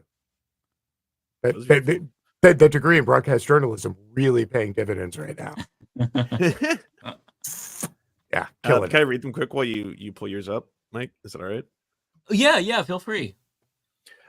Rosina, ooh, killer with the $4.99. Thank you so much. This is the same Tim Pool that decided to represent himself in court that was fooled into being a mouthpiece for RT. Yes, and yes. Tokyo Hans with the 200 yen. That means Tim Pool in Spanish, aka Timoteo Piscina. So that is good to know. Meow Nyan with the 279. What kind of jail time are we looking at here? Unfortunately, I think for Tim Pool and all the rest of them, not a lot. I think they all have plausible deniability. And for Lauren Chen, I looked it up. There's two kinds of treason in Canada. There's regular treason, then there's high treason. And high treason usually only applies to MPs or politicians. Regular treason she could fall under, but there's not a lot of history of people actually going to jail or stuff for the length of what she did, because it's essentially they didn't declare in the US that they were a foreign entity. That's really that's where the crime is. Everyone else is just kind of useful idiots, I think, for Russia. Yeah, no one's correcting me, so I'm okay. Greg, No, I think you're. Yeah, that seems to be the case. Yes. Okay. I was just waiting for someone to be like Lance. No, so no one talking. No, you were. Okay. Nice. Greg Wright with the $2, guys. That's a lot of fucking beanie money. I agree. Daniel R with the $1.99. Candace Owens voice. Where are my stable lefties at? Alexander L with the $4.99. If we weren't living in the upside down, Pool and Ruman would be permanently disgraced. I would agree. Do you guys think that they're going to face right-wing backlash? It seems like everyone's going up for Lauren Chen. I think it's Lauren Chen who's done. She's the scapegoat. Everybody else will be fine. Yeah.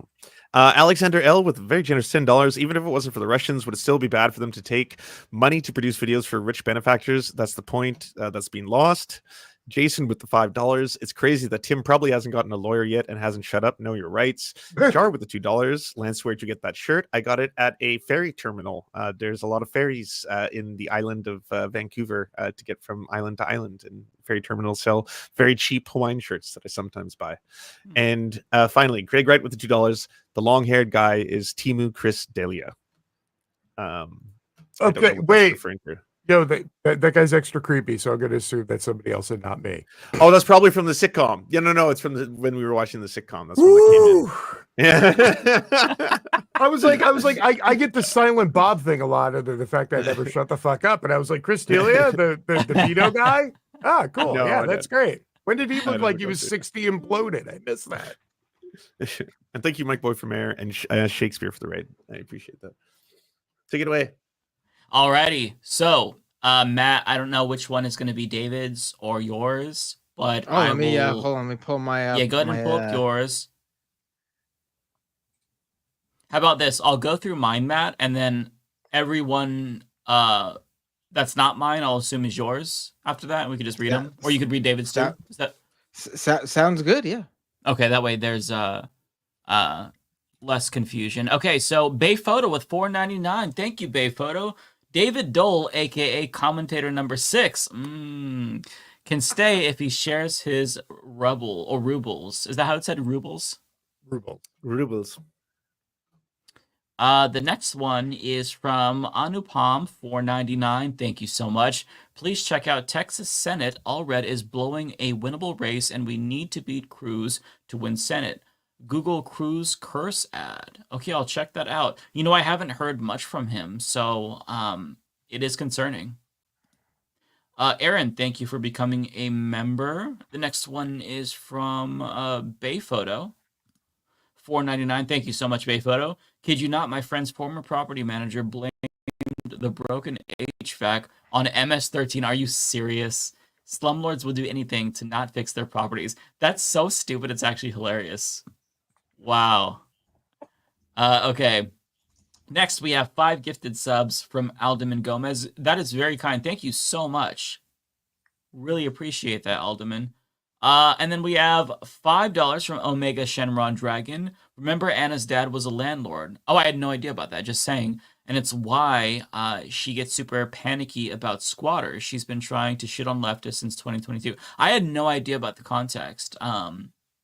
My grandma, I say this all the time on the show though. I was like, my grandma's a landlord, and I've always been like, she's one of the ones who rents out a little place in her house to pay for like her expenses and stuff like that. But I was like, that doesn't mean that you can't recognize that people who are predatory and fucking other people over through rent aren't bad people. Like it's not as if I was like, I can't talk shit about landlords because of my grandmother, so I got to remain silent on this while you guys get into the landlord stuff. Like, what the fuck? Right, and I think there's a real meaningful difference between like an old lady who's renting out a house and like a property management company that's preying on people. Very, very different. Like, I'm not trying to absolve her, by the way. I'm just saying, like, be a class trader. Learn. You can still speak out against like shit that just because you came from bring out your grandmother's head on a platter now, Lance. I love you so much, Grandma. If you're watching.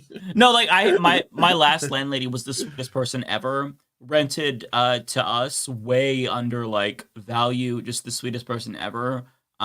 So even though generally speaking, like, I think that decommodification of housing is absolutely essential. There's an old lady who owns a home is not going to be my number one priority, right? So also another one it's like that Thought Slime video where he's talking about ACAB, where he's like, the example I give is that he's like, my landlords are the 2 nicest people I've ever met in my life. They never like raise more rent. They fixed every problem I've ever had. They're literally, in terms of landlords, like the ideal, perfect humans. And there's nothing bad I can say about them, but they're still part of a system that in its very nature just exploits people by people having the ownership and the property and the capital. And that's why they're part of it. In the same way that ACAB, you might have a really nice cop who joins the force, not because he wants to oppress people or be part of state violence or any of that. He wants to help the world and stop rapists and violent criminals, and that's why they join, right? But they're still in part of a system. He's like, you have to realize that's why people say things like ACAB, or that's why people use those kind of terms, right? Even if you are the benevolent one or the nice one or the good one within it. Yeah, well said. That's perfectly put. Another one from Omega, $2. Thank you so much, Omega. Also, did you reach Zoo on One Piece yet? Zoo on One Piece. It's not ringing a bell, although I will say After Dressrosa, the little mini arc, has been boring me, so I've been sleeping through it, so maybe. I'm waiting for Luffy to catch up with Sanji and Chopper and Nami and Brook. Until then, my interest is kind of minimal because I'm a Chopper stan, and the fact that there hasn't been much Chopper in the show is killing my soul. Because we love Chopper. Okay, next one here. David McClellan, $10. Wow, very generous. Thank you so much. Maybe it's just the weed talking here, but don't y'all think JD is the Starscream to Trump's Megatron? Yeah, I can see that. I like that. The Lumpen Lodge with $5. Thank you so much. Shama Sawant hosts her podcast on Russell Brand's network. He has a network. Mad Sus, probably connected to Tenant. Also, Tulsi was human trafficked and is under mind control. There's a lot of claims there. I just want to say there's no evidence for legal purposes of any of this. I can't endorse these claims. Wow, you really can fit a lot into 2 sentences. I was gonna say there's a lot to respond to. Goddamn, Lumpen, blowing my fucking mind here. As in, Tulsi was human trafficked and is under mind control. It's amazing. That's a lot. Well, thank you, Lumpen. I see that's $5 well spent. Yeah. Got the truth out there. Amazing shit. Prisoner of Gravity with $4.99. I can't believe they tried to make car sickness a scandal. Yeah, thank you so much for that. For those who don't know what he's talking about, or what they're talking about, I should say, the right hyped up this story with Tim Wall's brother, who wrote on Facebook, the stories I could tell. And then they find, like, this was a huge fucking thing. Like, the New York Post had it as the front page news with the quote, the stories I can tell. because his brother is MAGA. It turns out the scandal was that, when Tim Walz was a young man, actually when he was a child, nobody wanted to sit next to him because, get this, in the car, he had car sickness and would sometimes throw up on them. Can you fucking believe this man wants to be president? And now, to make matters even worse, is that Trump shared the New York Post story. And then he shared this picture of Jeff Wall's family. They all were wearing Nebraska Walls for Trump. And there's a bunch of old people in it. And Trump tweeted out that shirt, or the picture of them wearing the shirt, saying, "Thank you, Jeff. Thank you so much for the endorsement. I look forward to meeting you." It turns out Jeff Walz, Tim Walz's brother, was not even in that picture and did not endorse Trump. And so, in fact, he said he's explicitly going to avoid talking about this election. He doesn't want to be involved. And Jeff Wall's sister came out, or excuse me, Tim Wall's sister, so the sibling of both of them, came out and was like, "We don't know the people in this picture." Turns out they're like distant relatives of Tim Walz. They're just opportunists. Their last name is Walz. They're related. I don't even know if they met. It's fucking hilarious. So yeah, that was a huge swing and a miss from the right. Shocking. I did a video about it. Check it out for the full story. Okay, so go ahead and go through your super chats, Matt, and I'll just catch up and I'll highlight them. All right, sounds good. Here we go. That's not for me, but Prisoner of Gravity with a $5 super chat, I'm guessing for David Dole. "I can't believe they tried to make car sickness a scandal." Okay. Is this one that just popped up, or is this? Yeah, this I'm was sorry. earlier? I got to take that off the screen. There we go. Okay, now we can go to yours. I'm sorry. Okay. I had to leave, remember? So I don't have all the super chats. You have to still go through them. Okay. This is for me. Julius Kopzuski with the super chat. "Will they have to return the laundered money forfeiture?" I don't know. I haven't seen anything about that. They seems like they should, right? Talking about like the people who were paid as The part of moral thing the to do. yeah, but I mean, yeah. I don't know. Yeah. Again, I think the same only question. crime is that the people who were doing it didn't register as a foreign entity. That's the crime. That's Right. what launched the investigation, right? Everyone else is just Well, people there's the laundering there's charge. additional. Mm. Yeah, but there's Oh, okay. The additional. laundering charge changes it because then you bring in the IRS. Got it. So Hey, there's also FARA, additional- there's the laundering. Is there anything else associated? The only two things they charge him with was violation of the FARA Act and the money laundering, but right off the Okay. bat, because you're talking foreign entity. So now you're literally FBI, CIA, DOJ, State Department, and IRS. You got like all and the letter CSIS. agencies. And CSIS. Oh, the one. That's right. There you go. Yeah, CSIS is going to be The on it. entire North American deep state is on them now. Damn. Yeah. That's it. You've now angered Canada, so now it's for real. And it takes a lot to make them We're not angry. sorry this time. That's my point. Yeah. Nice. Yeah. Who's this for? Let's see. This is not for me, but RRD. Has anyone called him Dave Rubles yet? I've seen it. I've seen it online. That's awesome. You have? That's pretty good. Yeah. I still like Rave Dubin better because it sounds stupider. So Sounds silly. yeah. 10 lawn gnomes, also not for me, but 10 lawn gnomes. Honestly, it's insulting how cheap it is to buy elections. Get a lefty a winning Powerball ticket, and you could swing an election 5 years later. Yeah, that's all you got to do. Well, this money was not well spent. I would say if you want to invest in that, invest in local, like centralized elections where there's no voter turnout in your like cities and towns. And then, yes, that is a way for lefties to spend money to actually like build up power for sure. That or Right. invest in worker unions. Yeah. Or tenant unions also. Mm-hmm. Oh, I can't talk about that. I'm corrupt. Shame on you. You're gonna be the next expose. Yeah, the next TYT. Yeah. Suddenly, I really care about specific violent crime when it involves non-white people. I mean, when the non-white people commit crime, it's extra evil. I don't know what to say. It's the worst kind of crime. And also, you're really concerned about, perverts, disabled, and people of color privilege. Like, yeah, we talk about white privilege, but what about disabled privilege? Yeah. Think about how easy they have it. And how close we are to civil war because people don't pay attention. You know, that we let the queers go too far. There's going to be a civil war. I keep telling you, as things go more gay, there will be more civil war. Yeah, they're doing sex change operations at schools now, according to Trump. Apparently, so yes, they've gone too I've far. heard that inside Yeah. schools. Yeah. Mm-hmm. Tokyo Hans with a super chat. This one is from me.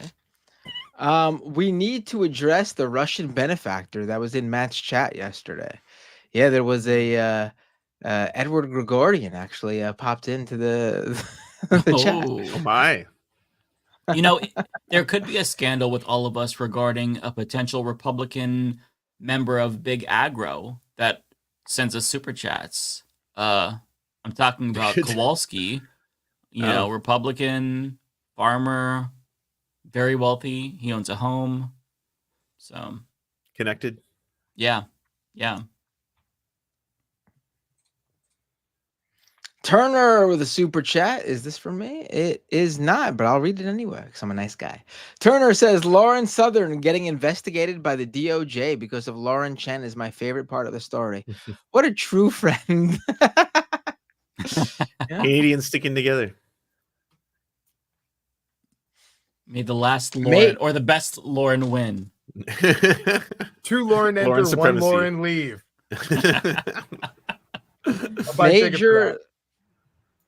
Major Laser. This one is for me with a super chat. If in Russiagate 2.0, it should be noted they were required to talk about crime from racial minorities and Ukrainians. Truly racist alt-right messaging. Love your songs, by the way, Major Laser. Yeah, great bangers. Bubble Butt's the best. This one is not for me, but I'll read it. Progressive Boomer 57 of David Dole member for 30 months. Hey guys, keep doing what you do best. Thanks, I appreciate it. Very But it nice. also, it could all come off nice, or it could also come off like, guys, go do something you're better at than this. I love how I keep pulling up super chats and it's not from Matt. It's for David it's Dole. not And from Matt's Matt. like, oh. Oh, all right. Well, sure. Okay. I'll read it. This one is for me because it's Tokyo Hans. The Edward Gregorian was an obvious fake. Not once did it mention synergy. Yeah, I know. If you wanted to go full LinkedIn, you have to go synergy. You have to drop that synergy. I'm not We gonna need to joke when you use brought synergy more. when you brought that glossy sheet up of like who Edward Gregorian was. That was literally like I was gonna synergy. It's like it's one of my pet peeves. That and creating agile businesses that could quickly react to the market. That's like my all-time favorite corpo speech. It's like, oh, you're just gonna fire people and then hire somebody to man the phones. Okay, cool. Yeah. Good and normal. Yep. AOD fan, not for me, but member of David's for 13 months. Did anyone make sure Ole is not partying too hard with Eric Adams having his home raided by the FBI? Yeah, we could check. We should check on Ole. See how she's doing. That dude's got I'm some sure skeletons. she's very happy about the news. Tokyo Hans with a super chat. Dave Rubin, I'm commentator number 1. Finally, I'm number 1. I love that. AOD fan with a super chat. This one is for me. You guys see Eric Adams' homes were raided by the FBI? Yeah, but did you send those in reverse? It seems like this one should have come before the Ole We one. did right? because of you. Thank you, AOD.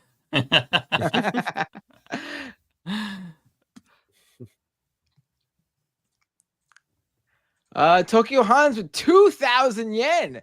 This is Matt. This is for Matt doing the real journalism and finding the Tim Pool clips link. Thank you, Tokyo Hans. I know only you would find something like that. It's you have to check all those little things. You gotta always be on the lookout. I wouldn't think to look. That's brilliant. CMG Web for David Dole.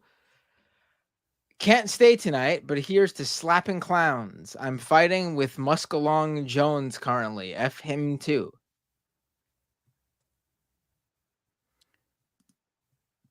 Rachel Atwood with a super chat, not for me. Could you get Jeff Waldorf on as a leftist mafia guest? Sure, he's been on before, hasn't he? But yeah, we can yeah. have him He on. was a on while when back. Yeah, he was on when Lance was on Tim Pool, but it was towards the end, so we'll have to bring him on for a full episode, of course. We love Jeff. He's a good guy. He's good people. Here we go.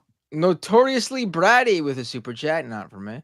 Thoughts on the fall of BC Liberals, BC United? Well, David's not here to answer that one for you, and I don't think anyone here has the expertise to answer that one for you. Oh, you do? I literally am the go most ahead. qualified person. That's where I live. But it's hyper local politics. I can give you a super quick 30 seconds or less TLDR. There was basically two political parties here in BC that were competitors: the BC United, which were Liberals, and the BC NDP, which are kind of sock Dems. And the BC, let's just say the Libs, had a guy in there that was considered too right-wing and too crazy. He got kicked out. He formed the BC Conservatives, and then the BC Liberals collapsed in free fall, and then they merged, and now the Conservatives are the political party that looks like they're going to be the main competitors. So they're far right. They're Marjorie Taylor Greene, they're 5G, they're anti-trans, they're anti-climate science. Jordan Peterson's promoted them. It sucks. It like the centrists in the province are really mad because they're like, we don't have a home anymore. It's either the Soc Dems or the far right. Essentially, that's what happened. And it's I'm so sad, Canada. I'm so disappointed. Oh, I Man. feel bad. I thought that was a message about a soccer team. No. BC United. That does sound like it though. Yeah, BC United is. Yeah, thought, it does sound like a soccer team. Yeah, I no. also thought the same thing. Okay, good. It's just me. Nice. Yeah. Donald James X, member for 31 months over at David's channel. I heard Sahil is also trying to reach out to China and Russia looking to get paid. He's trying. Sahil. Bad. Buck Melanoma with a super chat for me. This Venezuelan gang story is literally the plot to Death Wish 3, but all the no-good scumbags in that gang were multiracial. Great bad movie. I'll have to check it out. I have not seen it. It's Charles Bronson classic. Huh. Foresto with a super chat. This sitcom is why you don't write with AI. Hey, I think that's full on her baby. I don't think you should use AI for that one. Right. It's all from the dome. Yeah, that's clearly I from think her. if it was AI, would be better. Yeah, I do think that. Yeah. That was 100% Janet. Rachel Atwood with a super chat, not from me. Did you see the Cosby show, Halal in the Family? No, I didn't. I haven't seen this. Do you guys know what she's talking about? No. Tokyo Hans gifted me 5 memberships. Thank you so much, Tokyo Hans. Radio Friendly Box with a super chat. Host deficit Trump. Can you use it in a sentence? Yeah, they're pretty good. Tokyo Hans with a super chat. James is amazing. His voice totally has the pro wrestler thing going on. Give us a little of a pro wrestling promo, James. On cue. I mean, I'm bored. How about the monster truck people? The monster truck's Okay, always go my ahead. favorite because they have the built-in Alex Jones voice, where you get the Sunday, come to the Armory in Philadelphia. General seats only $5. You might pay for the whole seat, but you'll only need the edge. Wow! Whoa! No, That's amazing. That was very, very good. Catchphrase is down. Did you come up with that one yourself? Oh. No, it's permanently etched into my brain from growing up in the New York, New Jersey area, and there being a monster truck rally every weekend. That's what they would say. They would pay for the I would whole get them from seat, Tacoma. But you'll yeah. only In the need the Tacoma edge. Dome. That is literally one of the best lines of marketing ever. Like decades later, you might pay for the whole seat, but you only need the edge. Is banging. Yeah. Like, just crowbar that into any sentence. Just It stood with you this whole time. That is genius. I just want to point out that I just got followed on Twitch by a user with the name Edward Gregorian. I'm not associated with Matt Binder. There could be a His Russian oligarchs. lucrative deal coming your way. I'm just saying. There is. I can't wait. Here we go. For Resto of the super chat, Jenk's dad also owns an apartment complex. Does everyone's parents just own apartment complexes? My parents don't. Mine don't. No. An apartment complex is a lot. That's a bit more lot. than owning a house. You're not like a putty landowner. You're an actual like slumlord at that point. It's different than renting out your basement. Yeah, that's a little different. Owning a whole ass Yeah. apartment complex. Yeah, not on the same level of renting out a spare bedroom to pay your mortgage.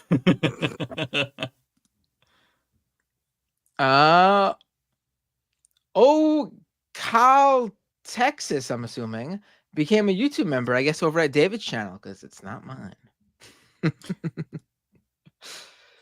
Tokyo Hans with a super chat. Since moving to Japan, I never had a problem with a landlord. Usually an old lady that I can sit down with some tea and rice crackers. They get shit done quick, though. Yeah, I wonder if, like, maybe it's because the situation in Japan is, I don't know if that's the experience outside of the United States in general. I'm pretty sure, like, the UK and Europe have pretty shitty landlords. Maybe I'm wrong. But it seems like that may be like a Japan thing. Like they don't want the whole big thing about respect on their family name is a big thing over there, and they don't want to be, charred with the tarred, I should say, tarred with the the slumlord moniker, right? Mm-hmm. That's my assumption. The skep dick. Not for me. That's for David. James from Red Hobbit. That one's for me. Hi, Red Hobbit. Ton Bosen with a super chat. NYC was the biggest backers of the Environmental Bond Act, but funding is mainly going upstate. So far, the city getting just 2%. BS. Also, fuck Eric Adams. Yeah, I mean, yeah. It seems on point. Intense Wiggling just became a member. Thank you so much. And Tunbosin with another super chat. Chev Bank Kiss. Shout out to LMV Boogie, says Tunbosin. And that's all for me. Wow, this is an early night, I think. That's it, folks. I got two quick ones. 0 PE with 4.99. Did y'all hear about Uhuru 3 when they were charged with being Russian agents too? The trial already started. I did see that. That was also supremely. That one was actually surprising. Unlike the Tim Pool stuff, unlike that tracks. Bitey Face Puppy Guy with the $10. In Anna's defense, that was just the bonus story. And also Bitey Face Puppy Guy with the $5. That sitcom was like Family Ties, but less edgy with no Michael J. Fox. Beyond lame. And yeah, it was terrible. I hate you for showing us that, Mike. But also, thank you for preparing. Yeah. Thank you. Also, over on really quick, over on Twitch, I got a new subscriber for 1 month at tier 1. Bama Nicole. Oh, and then Valinova cheered 500 bits. What are your favorite WWE Sid Vicious memories? Psycho Sid of the wrestler recently passed away. He, I would say like in that weird mid to late 90s era where he was like Psycho Sid and was like becoming a big star there for that short period of time before he left really quickly. There's this great clip of him coming down the entranceway with all these people fist bumping him, and he's screaming like, "Who's the man?" And you just see like the horde of arms in the crowd pointing to him from like it's the fans pointing at. It's pretty cool looking. You had to see it. But most of my Psycho Sid Vicious memories are him being a monster in ECW, the short period of time he was there, where Judge Jeff Jones would come out and he would basically, this is like a managerial type wrestler, and his gimmick was that he was a judge, and he would come out when a wrestler was cutting a promo and basically like convict them of a crime. And Sid Vicious would come out as the punishment, and he would just power bomb the shit out of the guy. And it was like such a crazy gimmick that like Sid was like next level. He was like the S tier villain in like a video game, like the unstoppable, like you would defeat the game and you thought it was over, but then Sid Vicious would show up. It was pretty bad. Am I off the stream? My Yeah, OBS no, just no, cut out. we see you. No, we see you you, see but we me? don't.